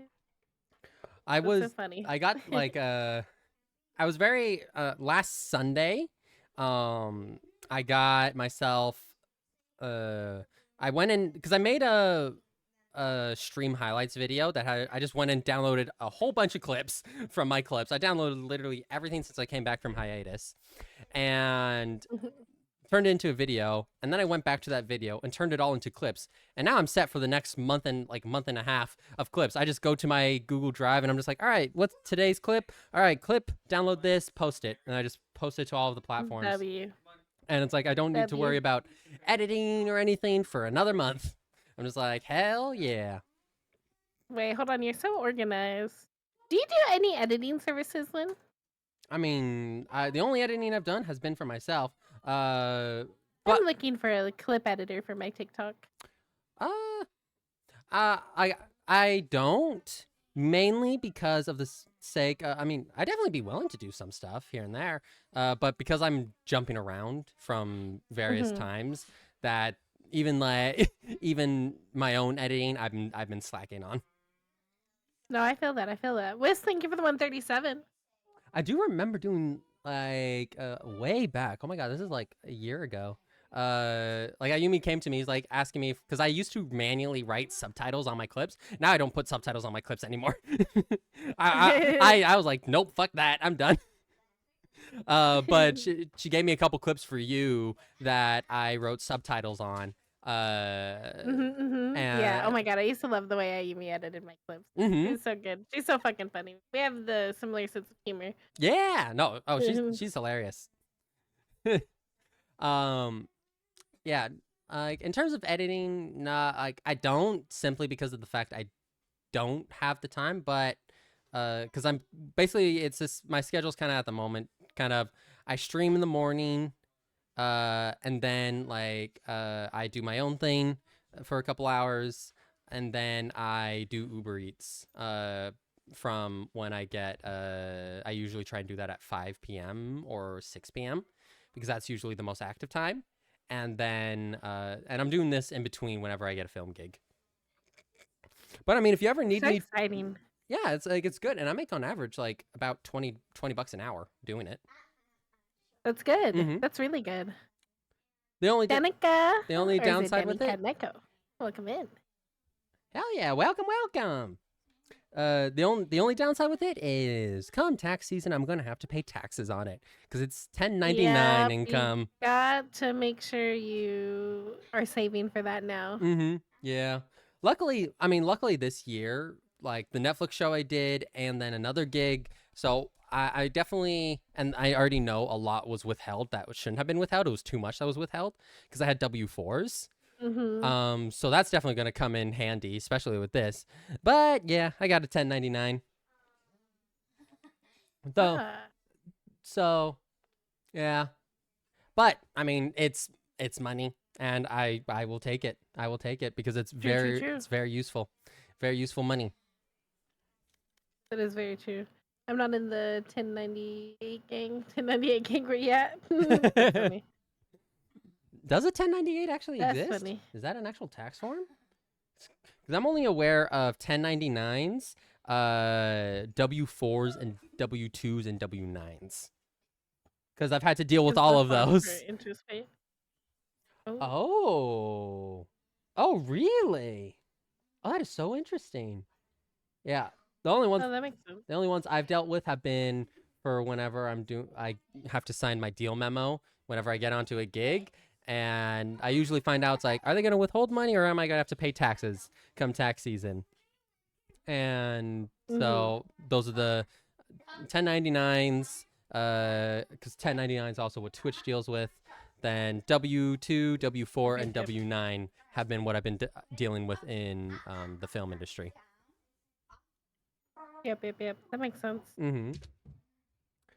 Hmm. You know something that's actually very interesting. So speaking of film industry, so there's a group I'm in that recently. I don't know how much you know about film unions, but I'm sure you know about how like. Absolutely, like almost nothing. Okay. If I'm gonna be 100% honest, you're gonna have to educate me here through this conversation. Okay.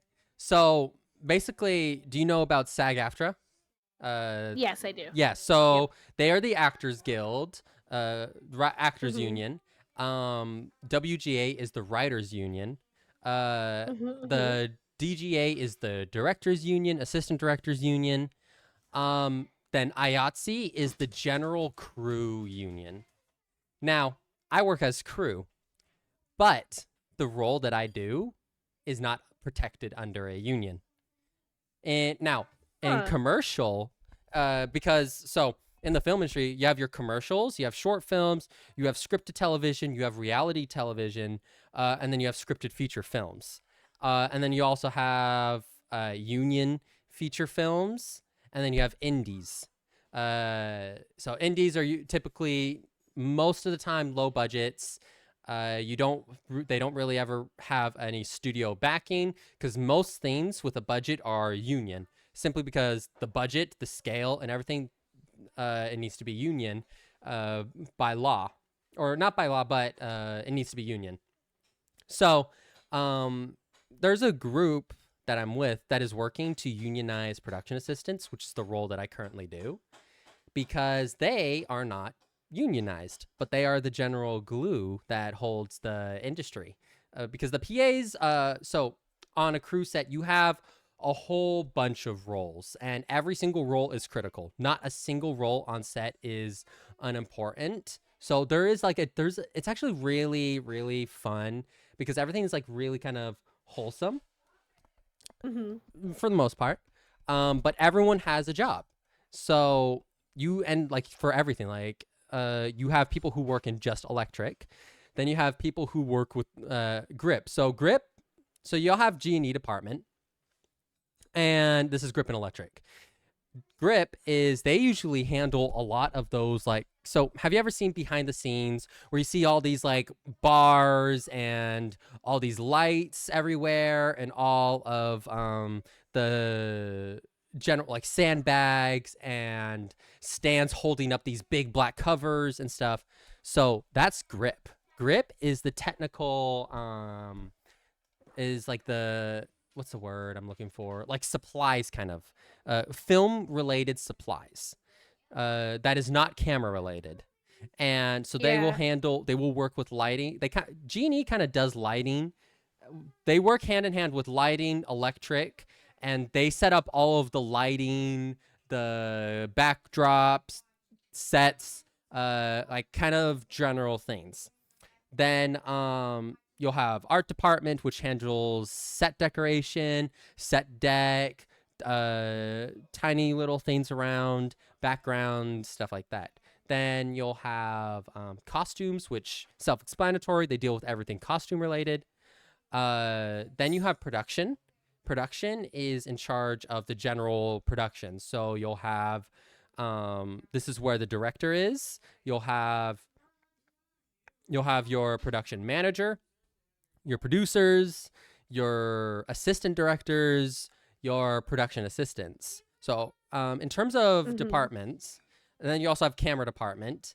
So in terms of departments, I fall into the production department, which I don't work. I'm not the one filming.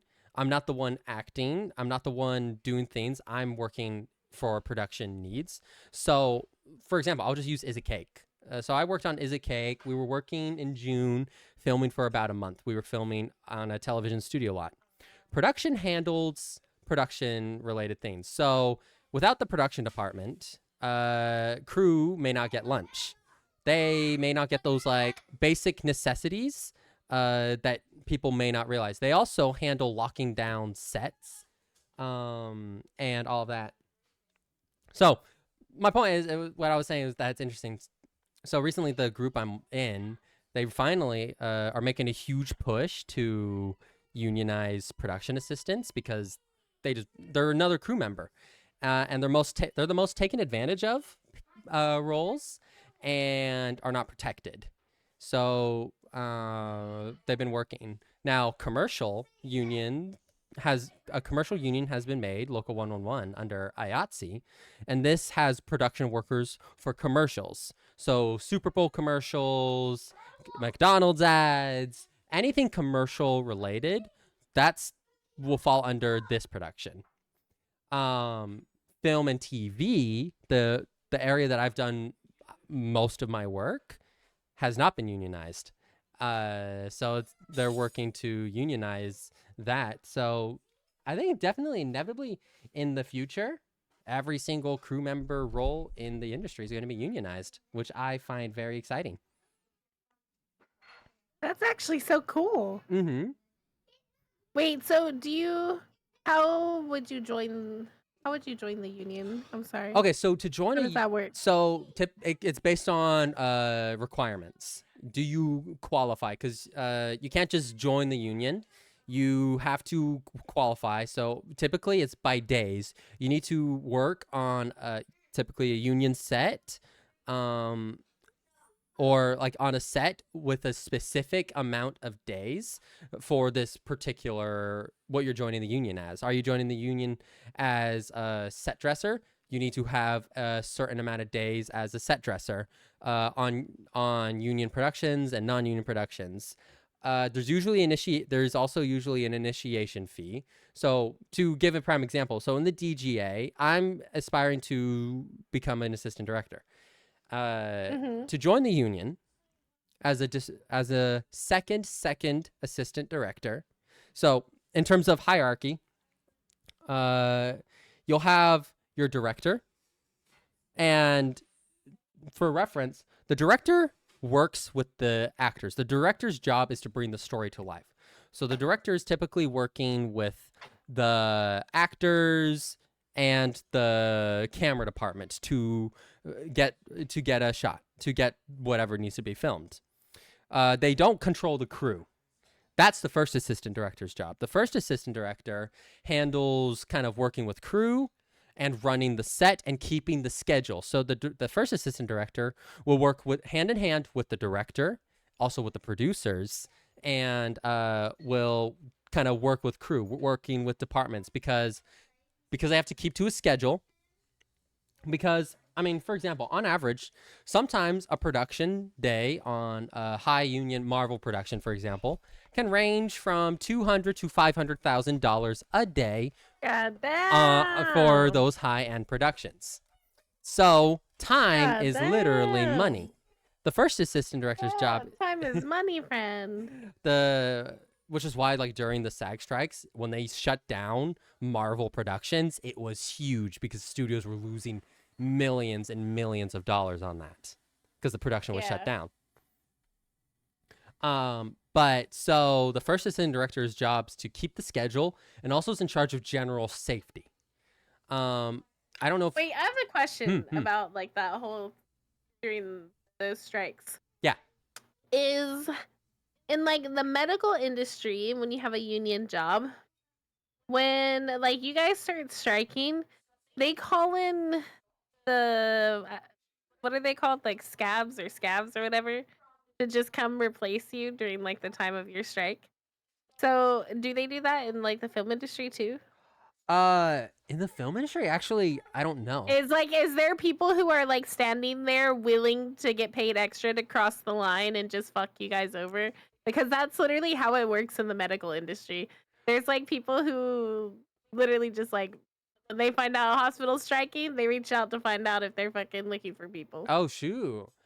In the film industry, it's more studios will not really actually. It's more people will just take any work they can, but there's consequences to doing that. Hashtag travel nurses. VG knows what's up.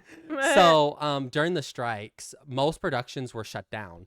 Like they couldn't just resume because once you have a crew for a movie, it is not very easy to replace that crew like it is, because so you can't just replace the director with a different director if the director for that movie was went on strike. And if you have a first like if all crew, it's like usually you have to replace the entire crew if you're gonna do that. And some companies will do that. I think a lot did, but it is a headache because then you have to deal with backlash. And then also there's consequences to because during the strikes, non-union people were working most of the time.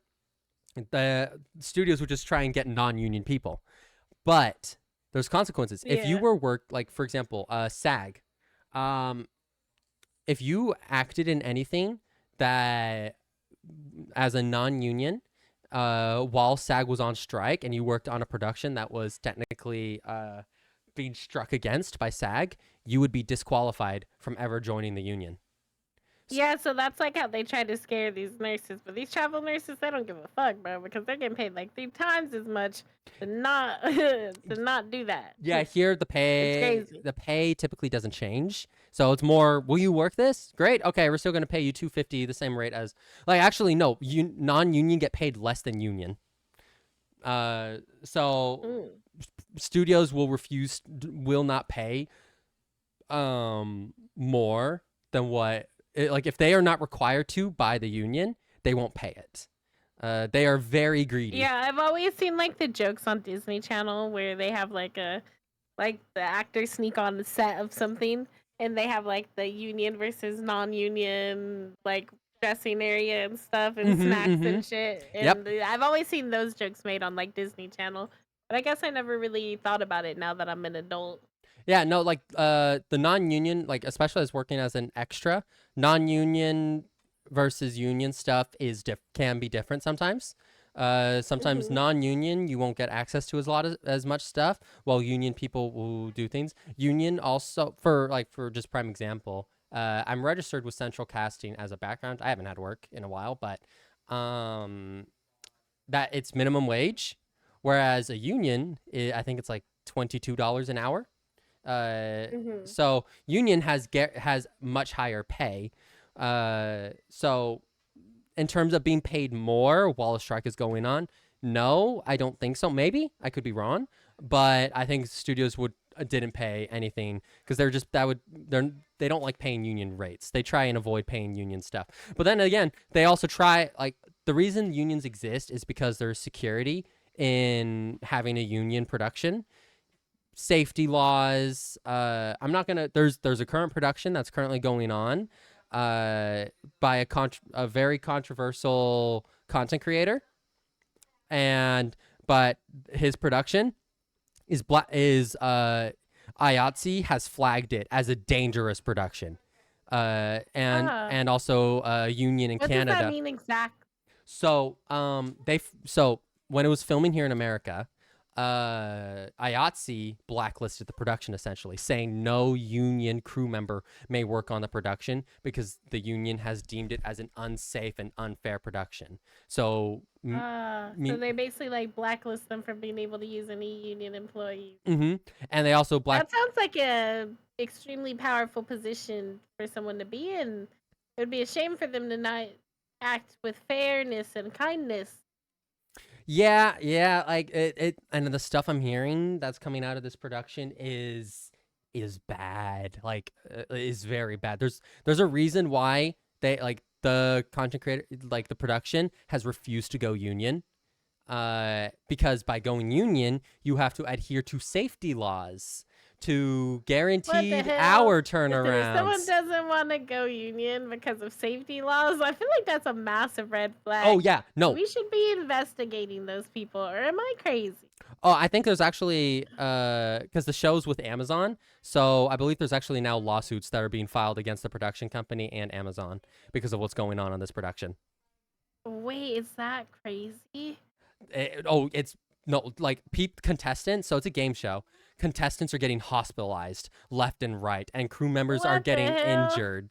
And there was a thing where recently a tower collapsed on a crew member, and they were rushed by ambulance to hospital. I don't know about the condition, but that came out on Twitter. So like, yeah. So it's like, um, you don't like you if you refuse to go union, it's a very bad look because also you have to guarantee turnaround, because unions also guarantee that people are not working for long periods of time, because the longer you're working, the more severe penalties the production company has to pay.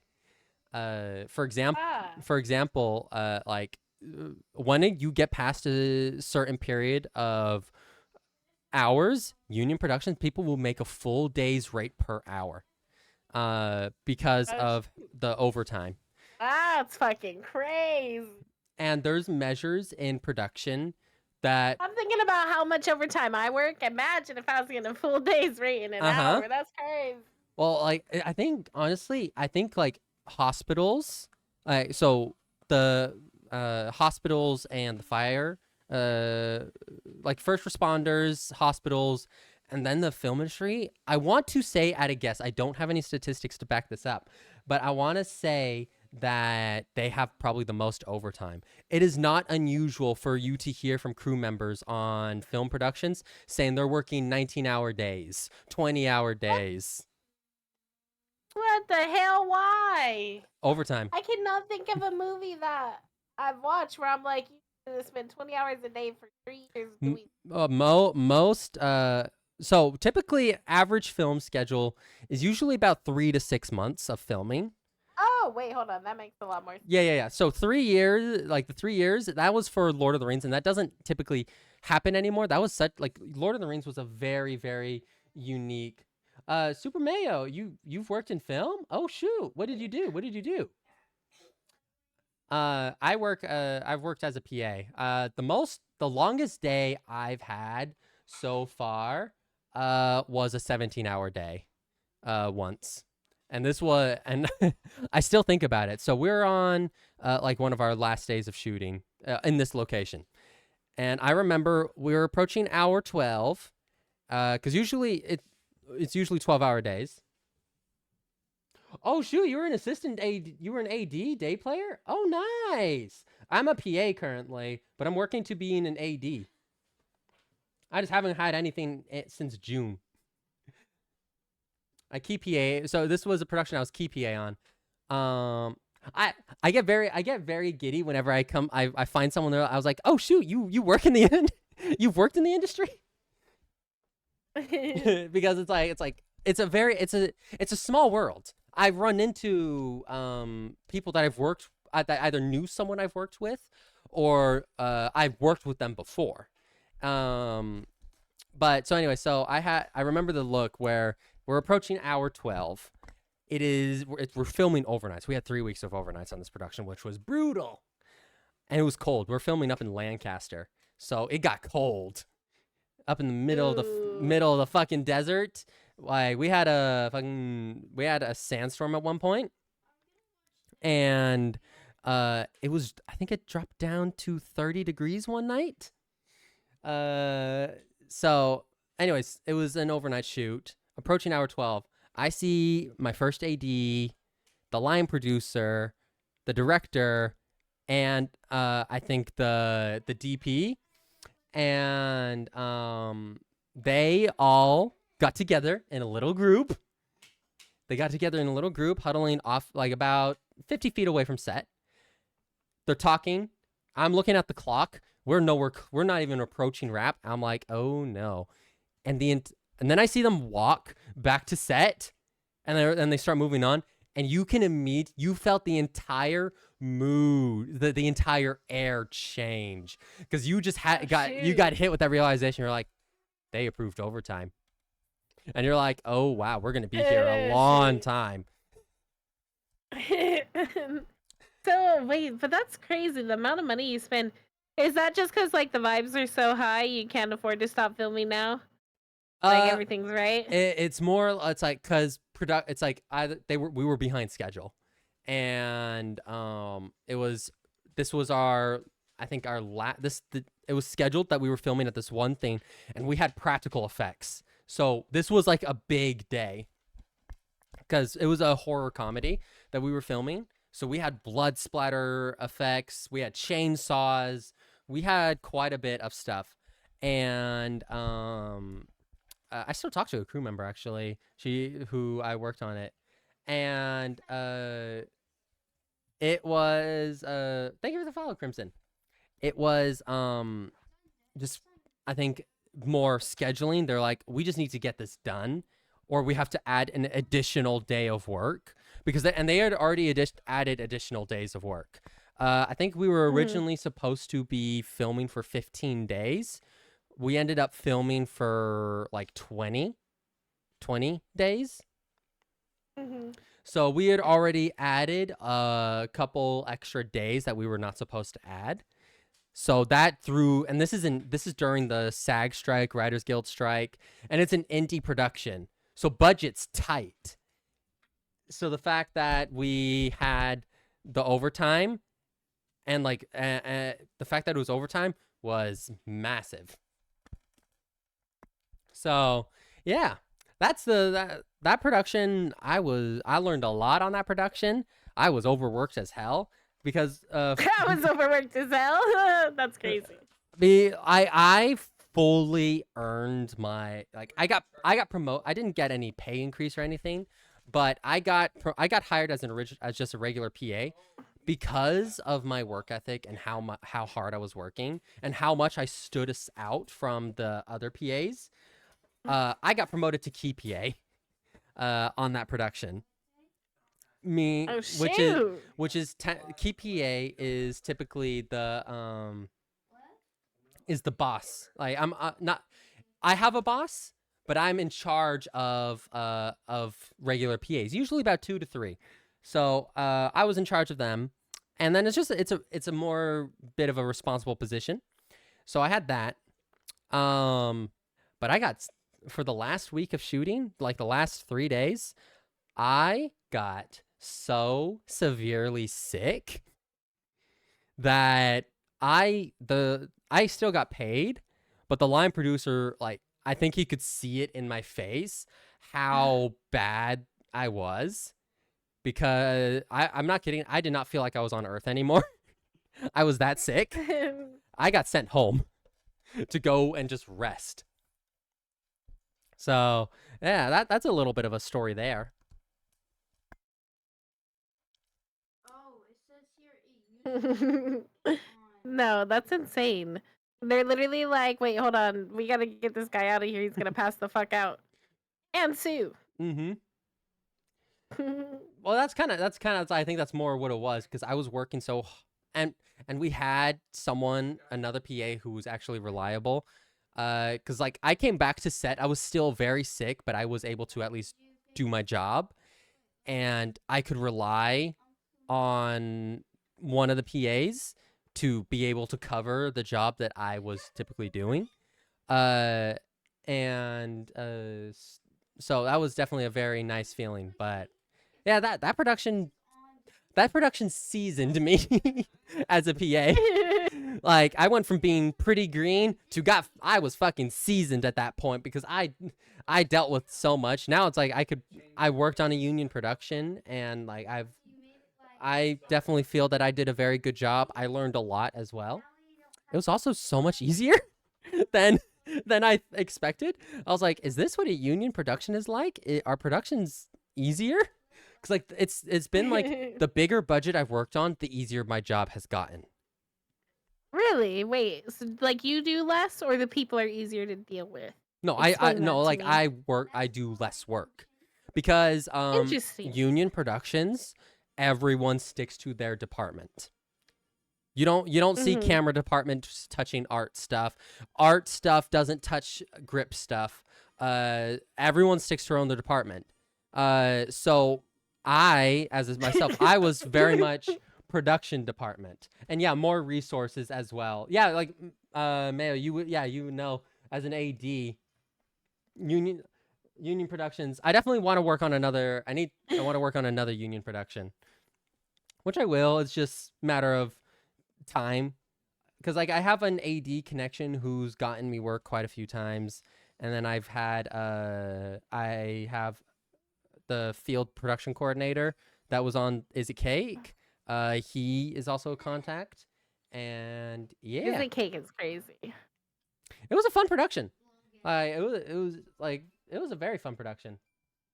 If you had a dream production to work on right now, Lord of the Rings. what would it be? Anything. No. Something active today. What would it be? The current Tolkien work that's going on right now, because they're in pre-production for that, and they're gonna be. I mean, you just want to be anywhere near it. You just want to touch it a little bit, huh? I want to be a part of that pre-production process, that production process, and maybe even in the post-production process, like that. But like pre-pro and production, I want to be a part of that. It's just like, I don't even know where to start to try and find the contacts to try and figure out if I could even remotely try and get on that production, let alone if I could even get on it. Because they typically they don't fly out PAs, and like they're definitely not. I do not know. Excuse me. I do not know how to AD yet. Like, I've second AD'd a short film, but in terms of a large scale production, I am not ready.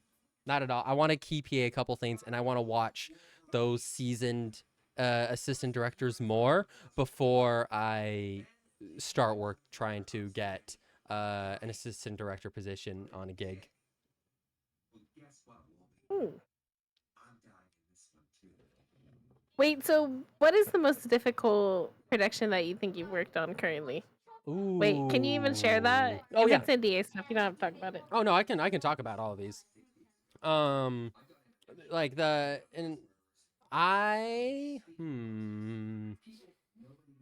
difficult. Honestly, it was my very wow. Holy shit! Wow, I still think I still keep in topic. To be an AD, you need to learn to be everyone's boss and friend at the same time. You need to be comfortable lighting a fire under people. Oh yeah, I got no problem doing that. I return. Welcome back, Thorin. Um, I think it was I worked a shit show production, but was it really the hardest I've worked on? I don't think so, because the production in Lancaster was much longer. And we only had 3 PAs, and there was a time where I got turned more into a second AD. Like the first AD literally pulled me aside and said, "I'm going to be using you more as a second AD today." Because we had background. We had background. We had like 9 background with us. So managing them plus managing the crew, and also the amount of times that I've been working, and I've gone to the AD that I've worked with has literally there was a production that we worked on that I got relied on as the voice because I could get crew to shut up. And I mean this with the utmost respect. But so we're filming a hospital. That's good. A hospital scene, and we're in this tiny hallway. And there's like 20, 30, 50 people here. And there's talking, and it's also an extremely sensitive scene. And like the first AD, she was trying to get everyone to quiet down so that we could get the scene done, but everyone's talking. That I got she just started going and being I'm not saying my actual name, but it's like, "Lynn, can you let's get a quiet in here?" And I would just yell out, "Quiet on set." Or I remember one time, "Crew, quiet on set, please." And my voice carries. So big W to have a voice that travels. well, I literally had the production manager and everyone there, like I had multiple people being like, "Yeah, you definitely got the mean part of being an AD down." Because I got people to shut up. But also, like, I still had friendly conversation with them. Like, I remember having an absolute blast talking with them during lunch, and like no one ever had any ill feelings towards me. Anything. Like, I just heard more about them talking about the AD. But like everyone's like, I just got told, it's like, "Yeah, you got the mean part down. You got the voice down." So it's like definitely like I very much view it as there's a time to be a friend. You can still be friends, but then there's a time to like, okay, you're falling behind, I need you to work, and this is your job. But you can mean that with the utmost respect and not being an asshat about it. Because there are ADs that are more assholes than they need to be. And then there's also sometimes ADs who are maybe much nicer than they need to be. Like nicer in the sense of there's a very clear thing going wrong and the AD's not really doing much about it. But like for me, I want to be a fun AD to work with, but I also like I can get things done. I can get things done no matter what and make sure we stay on schedule to the best of my ability. So it's been, but yeah, so my favorite part of working on set is honestly the radios, the walkies. I feel very official because I have my own surveillance, which is like an earpiece and then a microphone that it's not like a headset microphone. Do you know those security guards that have like whenever they maybe on their jacket, they lean and pull their jacket and they lean down. So there is top notch shit. So I have a surveillance. Oh yeah, no, I think like being an AD, yeah, I see that a lot. That you kind of have to be an asshole. I think for me, if you can be an asshole as long as you do maintain those good moments, because you can have it's a very different feeling when you're, from my perspective, I respect an AD that still cares about the crew but also has a job to do, because they have a job to do. I don't respect an AD that is an asshole from the get-go when there's no reason to be. Everyone, Yeah. we are ahead of schedule, stuff like that. I'll go. Oh yeah. No, I love the fact that you were an AD, Mayo. I love it. I honestly, I just love the industry. Oh, that's so good. I love the industry. I wish I could have been an assistant. I wish I existed and stuff and was an assistant director on one of those Lord of the Rings productions. Like, oh, that just looks so fun. The draw to the assistant director position for me is kind of, there's the very much the job of there's the logistics, the time schedule managing. Yes, the being the boss of everyone. I do want to be that. I want to be in charge. I very much like, I'll work and have a boss, but I also do want to have those productions where I am the boss as well. And Mhm. like being the boss, not like in the arrogant sense, but like that's a high position. That's Wait, hold on. Explain your philosophy on being the boss to me. I I'm sorry, I need to hear this. how I view it. I want to be like able to have that command and control that works with everyone, knowing that I have the ability to make a day go very good. And I want to not be an AD that is not fun. I want to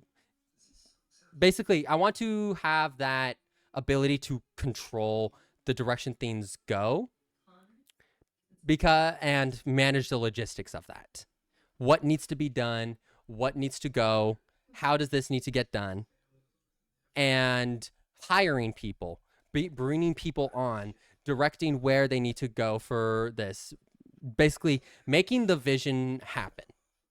That's kind of my general kind of outlook on it. Interesting. What about you? What about you?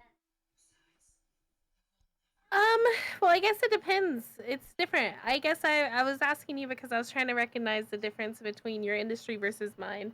In Mm. mine, that style of leading probably doesn't work best, but I work in more of a corporate industry. So Mm. it's strange. It's strange. Mm-hmm. So I was really interested to hear that, like, aggression or like being able to be like that does well. So I was just curious. Yeah, like it's very much it's like, I feel like there's a proper balance to the aggressive side of the AD, because like from what I've learned, that aggressive side is how they stay on schedule. That's because they have producers breathing, they have the people who manage the money breathing down their neck if they get behind schedule. And the all the advice from what I've been like, from what a couple ADs have told me, like the biggest advice that they've told me is learn departments so that you can know how long something takes. Because if I was to go for one specific thing, if I know something takes 10 minutes, but I'm told it takes 20 minutes, but knowing exactly what it is that the department needs to do, and it takes 10 minutes, having that balance of, oh, like, no, I know that this will actually take you 10 minutes, because some crew want to push production into overtime because they make more money. But the but sometimes like you can't afford that. And Thank you, Livy. see ya, Livy. What was I saying? Like knowing departments for a 20-minute thing that I'm told I know takes 10 minutes, having the control to be like, no, I know that you doing this would very much take you 10 minutes. and that would be an extra 10 minutes that we could do to something else. That's kind of like, that's the kind of control that I like. Oh my God, Livy, thank you. That's the kind of control that I like, is no time wasted kind of sense. Because like a production is a very much a cog of 1,000 different cogs working together in unison to make the vision for the general audience. And it can fall behind schedule very easily. So for me, I'm very drawn to that sense of responsibility of being the one in charge of making sure we don't, the production doesn't fall behind. That's kind of what I really like about that, the assistant director position. And the logistics of it. It sounds like it has. Well, I guess I don't really understand what a director. Oh, Also, what's your question? We've been sitting here this whole. Well, I guess in comparison to what's the difference between the director and the. Okay, so director is they work with the actors. Everything on screen is what the director works with. The assistant director works with everything behind the screen. That's like, from my understanding, that's the essential summary of it. Assistant director works with the crew, while the director works with the actors. You'll have an assistant director is not a director's assistant. It is very much a position that definitely causes confusion, but an assistant director is not a director's assistant. That's a very different job. Is a director's assistant like a bitch? Essentially. They do whatever the director wants Okay. them to do. They're the director's assistant. They work completely with the director. So a lot of people will be a director's assistant to shadow and to learn, and then they'll start doing their own directing. But they will essentially do whatever the director asks them to do. Get coffee or go do this one thing. Yeah, Mayo said it. Basically, the AD, assistant director, is in charge of scheduling and coordinating the day of shoot. Yep, that's essentially it. Also, you were saying we've been sitting here? Yeah, I was gonna say we've been sitting here for the full duration of the time we were supposed to be in a Spike Rush collab, but instead it turned into a podcast collab, and I hope you're okay with that. Oh, I am I was literally telling that to. I do apologize that we didn't actually play Spike Rush. Oh no, it's completely fine. To be honest, anyone on set can turn into the director's bitch. Yep. Yep. As someone who's that happened to, yep.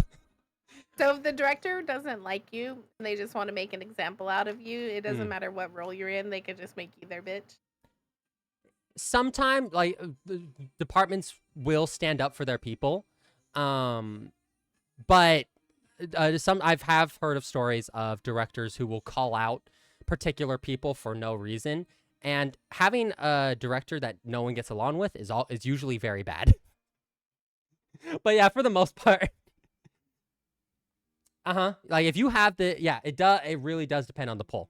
Because if you have a director that has a lot of pull, because there's also another thing of political hires. Like a sense there are politics in the film industry as well. Political hires will get hired all the time, regardless of skill or not. Is a political hire like nepotism? What's nepotism mean again? Nepotism is when someone uses the pool of their family members' like reputation and weight in an industry to launch. Oh yeah, yeah. That people will get their friends on set, or someone they prefer over someone who can actually do the job. Yeah, there's definitely nepo hires. The production that I was a key PA on, we had a nepo hire on that. One of our PAs, and oh my god, I made super. You might definitely feel my pain on this. They were sleeping while we were filming. 12-hour days. The two PAs, the overnight shoots, they were typically sleeping. And I literally had crew coming to me being like, yeah, he's sleeping in there, or he's off one, like there's word of mouth is huge. Sleeping's not bad. However, when you are on your clock and you are, I'm like, the reason I was so overworked on that production was I'm like, Hmm. I'm kind of trying to hear. I'm hearing some weird shit right now, Lynn. what? You're telling me that you are working 19-hour days, yet you're getting mad for motherfuckers for sleeping. I'm trying to understand how that makes sense in your brain. Okay. This wasn't. I haven't worked a 19-hour day, and the production that I'm talking. okay. Like I'm trying to have some empathy. These motherfuckers are working 19-hour days, 7 days a week. You're talking about. You're mad that they're catching a nap on the set. Like, No. That's no. That part, naps on the side. If you can get away with it, do. I'm talking these two PAs in particular that I was in charge of. Was we were about 6 hours into the day. And for the most part, I was during the entire day for maybe like the first 2 hours, they were working. But they were like in the heating tent while I was jumping back and forth. And I'd call for them on the walkies and and they wouldn't be doing things. And this is I'm not kidding. This is before our 12-hour day. So in terms of like, if we're in overtime, if you are not needed and you can catch a nap, I personally have no problems with that. Like, or if it's a very down day. But what I have a problem with is when we haven't even gotten through a full regular 8-hour day and there's very much jobs to do. We got to set up lunch for the crew. We got to go do trash sweeps around set. I'm losing my voice to tell I would lose my voice doing call outs because I'm running around trying to get crew to be quiet so we can film this sound scene. And then I have the line producer coming to me. I have the first AD coming to me. I misunderstood. Oh, You're yeah. not saying these people can't catch a nap. You're just saying these motherfuckers only nap. They don't work. Oh yeah, that's exactly what I'm saying. Yeah. Okay, at first I was like, Lynn, you sound crazy as hell. I'm so sorry, but you lost me the moment you said that these people working 20-hour days can't take a fucking nap. I was like, bro, you might be on the opposite team. But I understand where you're coming from. Yeah. No, I've been on like, there's nothing when it's days like that. I think literally everyone's just getting through the day, finding some sleep when they can, whatever. But usually it's like 12-hour day. If things happen during that 12-hour period, then that's when problems happen. And especially when there's a job that needs to be done that can be done, but everything's just getting thrown on me. That's what I like. And it was one situation. I've never had another situation like that happen. It was just this one particular where I was the one in charge and I knew we had 3 jobs to get done and I knew what needed to be done. And I would tell them to go I would delegate what tasks needed to be done where. I'd go over here, they'd go over there. And I would I'd get crew coming to me saying what's going on. I'm like, "Oh, lovely." So, that's exactly. I 100% I'm fully on the side of sleeping if you can catch the break if you're working a fucking insane day because that does happen. And like there was a production that like the Izzy Cake, we would have downtimes and everyone would if most people in the production department would catch a nap when they could. Because it was like downtime, no job, all jobs are done. Like we would go through our checklist. If the work is done and it's literally there's nothing to do, then by all means. By all means. That makes sense. But if there's a job to do, we're not paid to not do that job. Yeah, that makes sense. Well, Lynn, would you like to run one spike rush before we're done? Yes. This reminds me of mine and Blue's collab. We spent 2.5 hours yapping, and then we did one game. We did like 3 games of Overwatch. That's fucking funny. Okay, I love that. I So I don't feel bad. You're used to this. You be yapping. You yap a lot. yeah, it's like. Do they make you sign NDAs for your? Do they still make you? Yes. Yeah. It just depends. I've had a few NDAs. For very Netflix, specific. you had an NDA? I don't honestly no, I don't think not too like I had an NDA in a sense of I couldn't post anything on social media. But not an ironclad NDA. Yeah, no, not if you talk about this, you're because like because like literally I had other crew members that I'd be working with, they'd be posting talking about stuff, talking about previous seasons.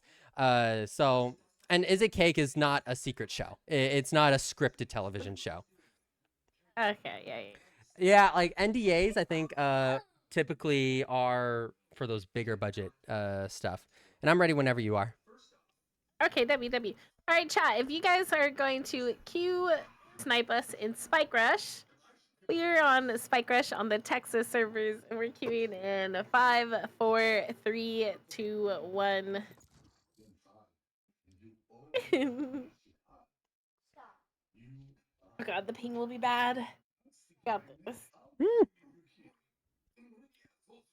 I'm gonna hold 5 seconds right now. Funny. This has been If you fun. guys... Yeah, thank you for yapping. Thank you for fucking yapping with me. Thank you for being willing to play Valorant, even though I know it's not a game you're super into. Oh yeah, no, it's all good, all good. I mean, like the moment you started talking about like lore and stuff, I was like, oh, we're gonna have a lot of fun. And oh my god, they changed the UI. What the fuck? You know I do. The last time I played you really Valorant, don't play this game at all. Damn, bro, you didn't know about this? this is so different. Damn, you really don't be playing this. They did not. When I played, we didn't have this UI. Have you been having fun? Yeah, I fucking love Valorant. Valorant's one of my favorite things to do. Yeah. Yeah. And have you been having fun throughout the collab? Because I certainly have been. Yes, actually, I'm very confused by a lot of Tolkien things now. I'm left with more questions than answers if we're being 110% honest. I'm very fucking confused. Who is that mysterious person on your head star? Can I please get a shout out for Lynn? That is me. Oh, Tacos made it in! Oh my god, Tacos, you made it in! Oh shoot! W. Hell yeah! Wait, Aim, did you make it in? Aim's been waiting 3 hours to Q snipe. I'm sorry to everyone who was. I'm sorry to anyone who was trying to join us in the realm of. Thank you for the follow, John. In the realm of things, listen, I love having conversations. I really do. It's like if I get on, if someone wants to just collab with me, but all we do is just talk about various things, I will be more than happy to do that. I mean, it's like I wanted to talk with Star about. I was like, I kind of. Wait, if you had things you wanted to talk about and I dominated it by forcing you to talk Oh, about no, elves and Tolkien lore and you- shit, I apologize. No, you made me talk about everything that I absolutely wanted to talk about that I have so not cool. typically talked about because most people either are not too interested. Ah, shit! Like not too interested. No, it's like when you like mentioned elves, I was like, oh, we're gonna have a lot of fun. Reloading. And you were also very genuinely interested in my lore, which I was so yeah, happy lore's about. everything to me. That's my favorite thing about being a VTuber is I'm like, what's your lore? And they're like, I don't got none. And I'm like, what the hell? Thank you for the follow, Autumn Lee.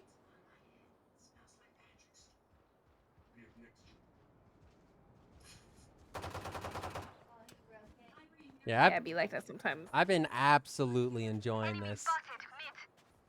Thank you for vibing. Thank you for vibing. Big W to Yuri. Yeah, big W to Yuri. 30 seconds left. Blast trap destroyed.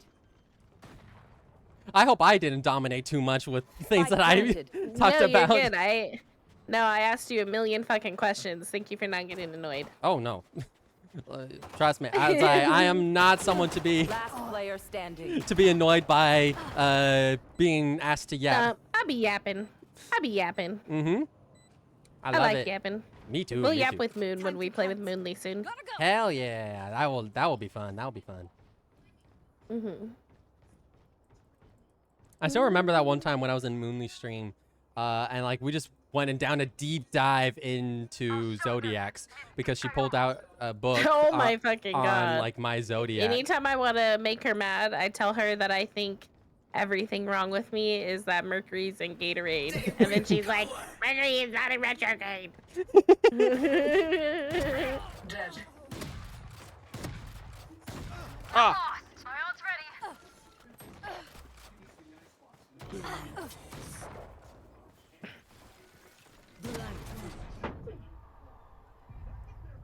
Bow, bow, bow, bow. Spike planted.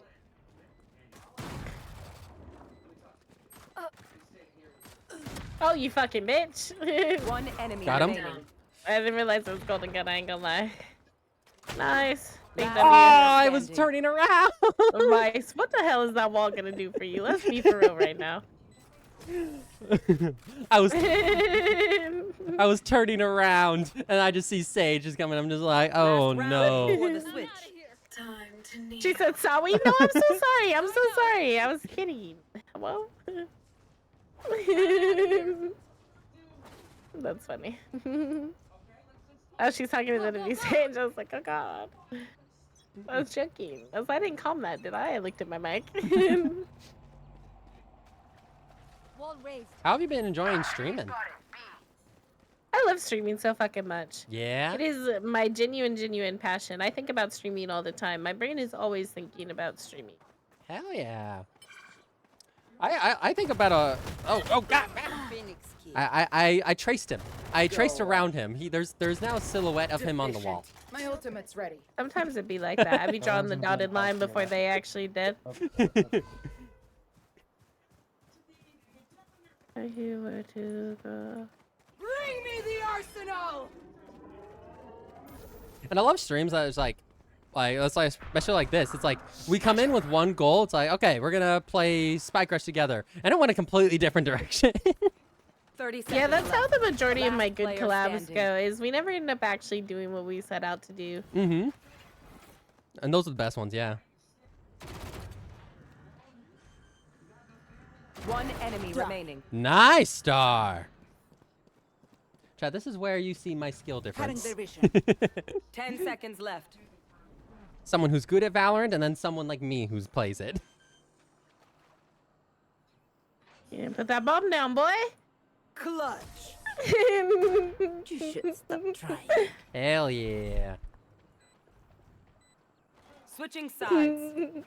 Not gonna lie, I'd be trepidatious on hitting the go live button. Yeah, it takes me a long time to go live. It'd be taking me a long time to go live. I still get go live anxiety, Oh where I no. just sit there for like 2 to 3 hours. Like even today, I was gonna go live about 3 hours before I did, Mhm. but I was not in the right mood Mhm. to vibe yet, and I gotta make sure the vibes are right for everybody. They all begin with me. Mm-mm-mm. You're nothing. Sorry, tacos. Hate it had to be you, dog.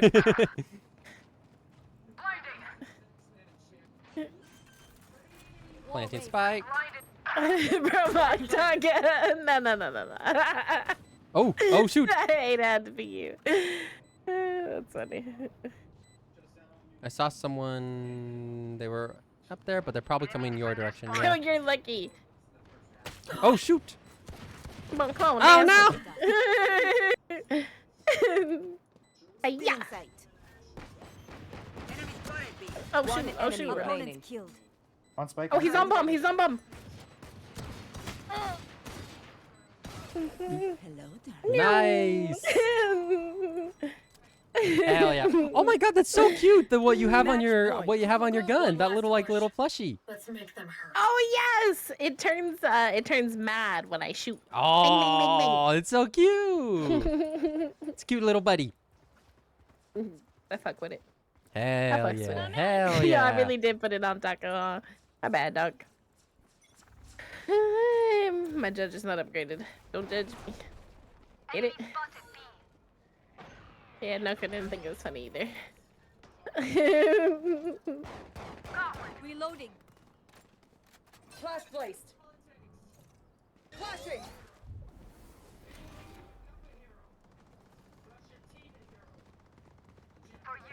Oh, you fucking bitch! Oh, Joke's over! You're dead! Placing wall trap.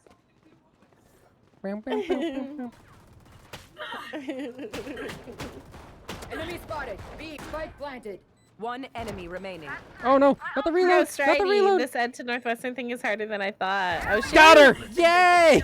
I guess we did Attackers bullshit win. ranking. Yes, sorry, I said us. I'm so fucking stupid. You guys. Actually, the rankers thing has actually been pretty.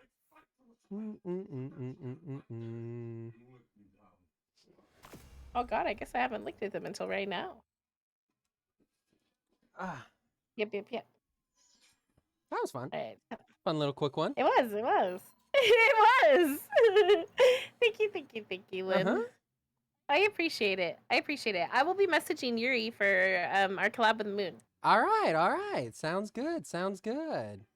Big W. Thank you so much for hanging with me tonight. Thank you. I had an absolute fucking blast. I wanted to do this for such a long time, but just never reached Big out. W. Just message me. You don't Yeah. have to message me through your manager unless you prefer that way. You can just message me, brother. I definitely will.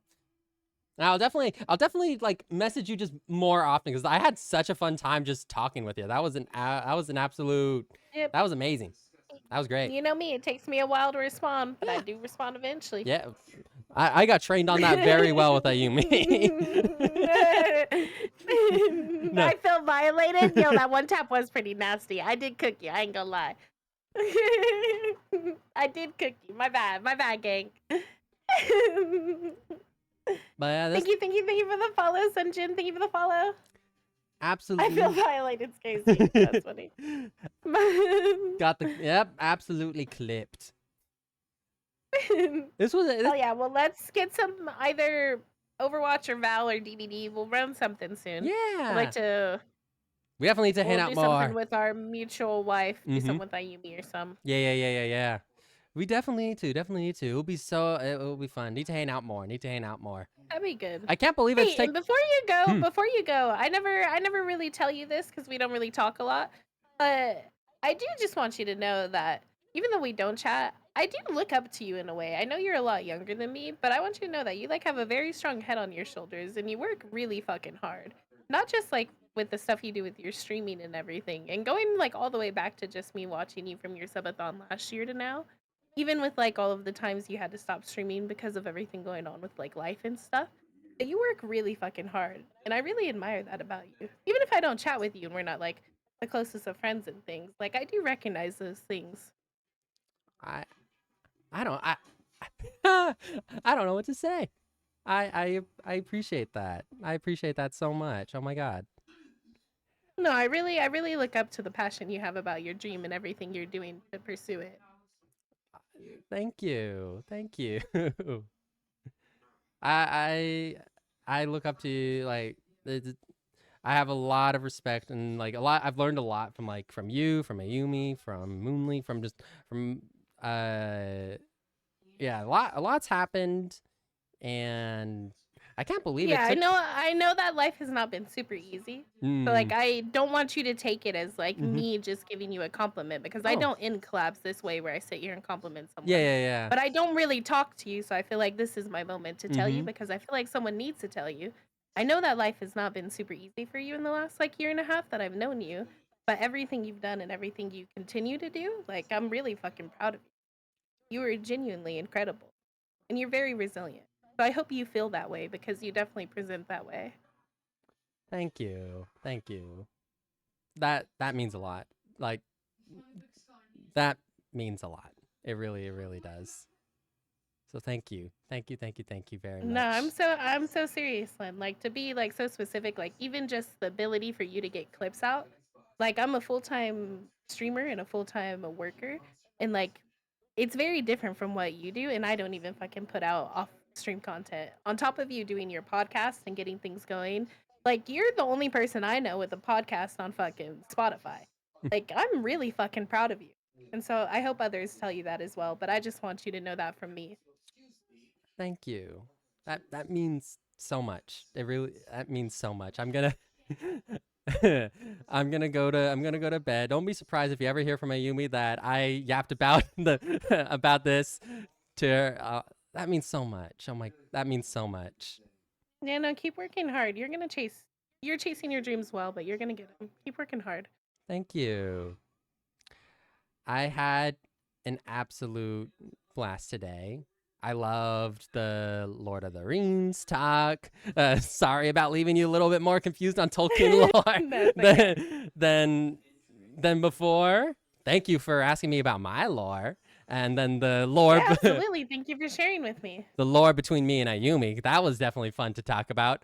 It's always been like anytime I've seen you either come into my stream or whenever you've come into my stream or whatever, just like I'm always so very much like excited because it's like, you know, that kind of feeling when you have someone that you're like you are super excited to see.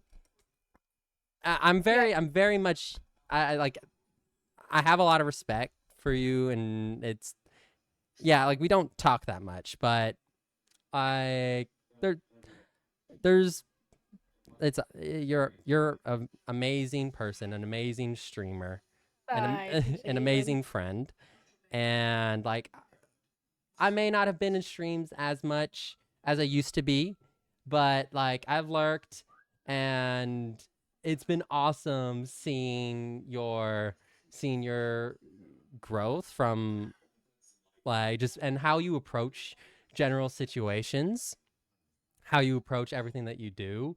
That inspires me a lot. Oh, And thank you, Lynn. I appreciate it. so I can't believe it's taken us nearly a year, and well, it's like I've been following you for nearly 2 years. Like in about a month, I've known you 2 years. It took us, I know since that TwitchCon when you met Ayumi. yeah. I think I'm very a firm believer of things happening for a reason. Like because there were things that I think I messaged you about it way back, but like I met Ayumi right at a time, like before me and her started getting close as friends. I became friends and more closer friends with Ayumi and then Yuri and everyone else, and was like very much in the community and came at a pretty tough time, which like it was always very much I looked forward to any parts of this community. So I gotta say, I have so much props to you, to Moonly, to everyone to who's worked together to build up what you guys have created, because it's not easy, any of this. Nothing like this is easy. So Thank you for the 16 months, Annie. I love you so fucking much. I think it's so fucking funny. I love you. Thank you for the 16 months. Thank you so fucking much. Thank you for everything, Lynn. I truly do appreciate it. Thank you for your kind words. of course, and thank you for yours. Thank you for yours. Absolutely. I'm gonna go to bed very giddy. All right. You enjoy your sleep tonight, Lynn. You Yeah. enjoy your sleep. I hope you have a wonderful day tomorrow and a wonderful rest of your week. Thank you for joining me today. I do appreciate it.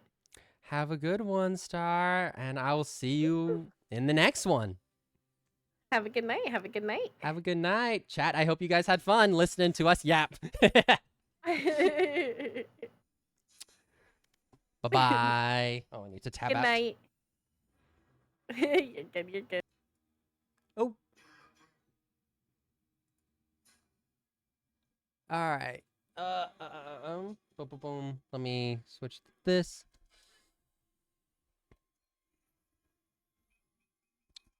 All right, chat.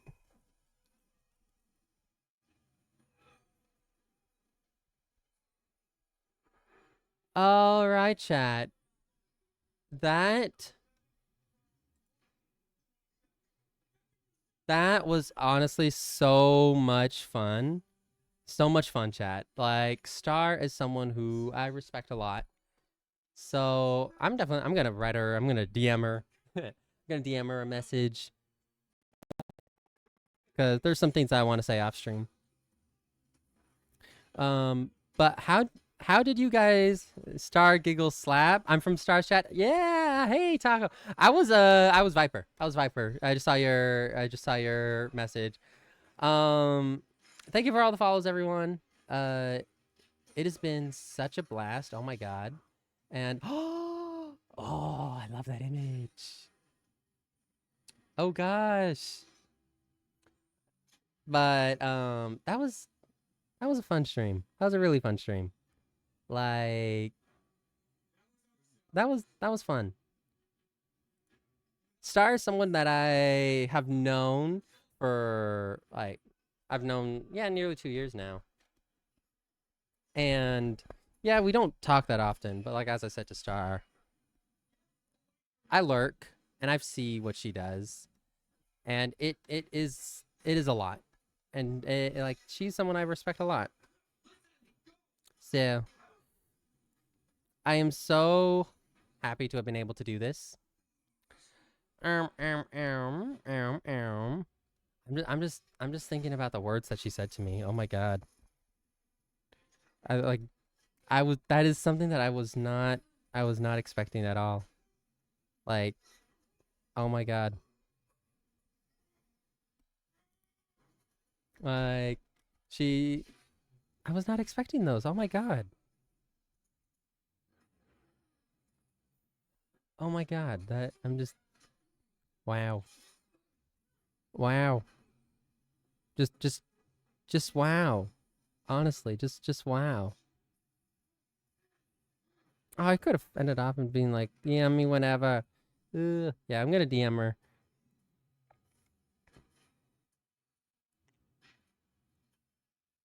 So, oh, that was a fun stream, guys. That was a really fun stream. How are you all? Did you guys enjoy it? Did you guys enjoy it?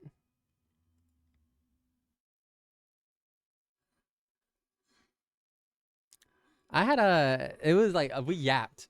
My voice is probably gonna be bleh tomorrow, but it's okay. That was so worth it. That was so worth it, honestly.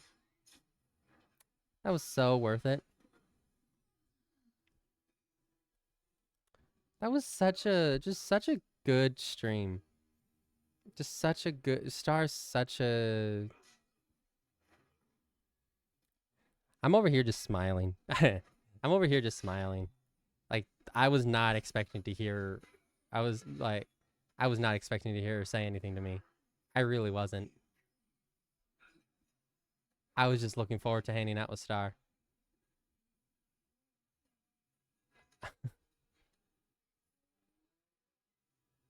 Oh my, I want to wait. I want to raid into her stream. Right. I'm going to raid into Star chat. But I'm just going to wait till she's back because she's currently AFK. But how are you all? Did you guys enjoy the stream? Ooh, I like this collab image. I like this collab image that she made. Ooh. Oh, you know what I need to tell Star? Me and Star need to get art together at some point. We really do.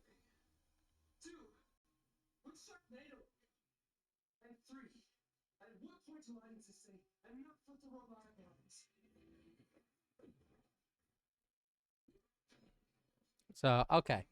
Let me go ahead and raid into Star. Yeah, I'm just gonna raid now, and then I'll just hang out and chat until she returns. So chat, I am Linyoxity. Everyone, be sure to join my Discord if you have not already. Be sure to join. I am the Conqueror of Kaiden, the ruler of Groya. I am the elf demon of this realm. And I will see you all tomorrow. We are going to be playing... What am I doing tomorrow? Okay, she's back. Let's raid Stariety.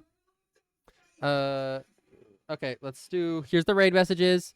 We're doing a stream tomorrow. It's gonna be in the morning. Like, the funniest thing, I was a trip in the mainland. I think I met her without knowing because that giggle is unmissable. Oh shoot! Oh shoot! Hell yeah! Well, I hope to see you in more streams. Kitchen man. I'm never telling her. Yeah. I hope to see you next time. Yeah, be sure to join my Discord if you guys have not already, so you can find out when I'm live and all of that. And yeah, I'm gonna switch us to the ending screen, and I'll see you guys tomorrow. Bye bye, bye bye, bye bye. Oh, whoops, wrong one. Bye bye. I miss you all.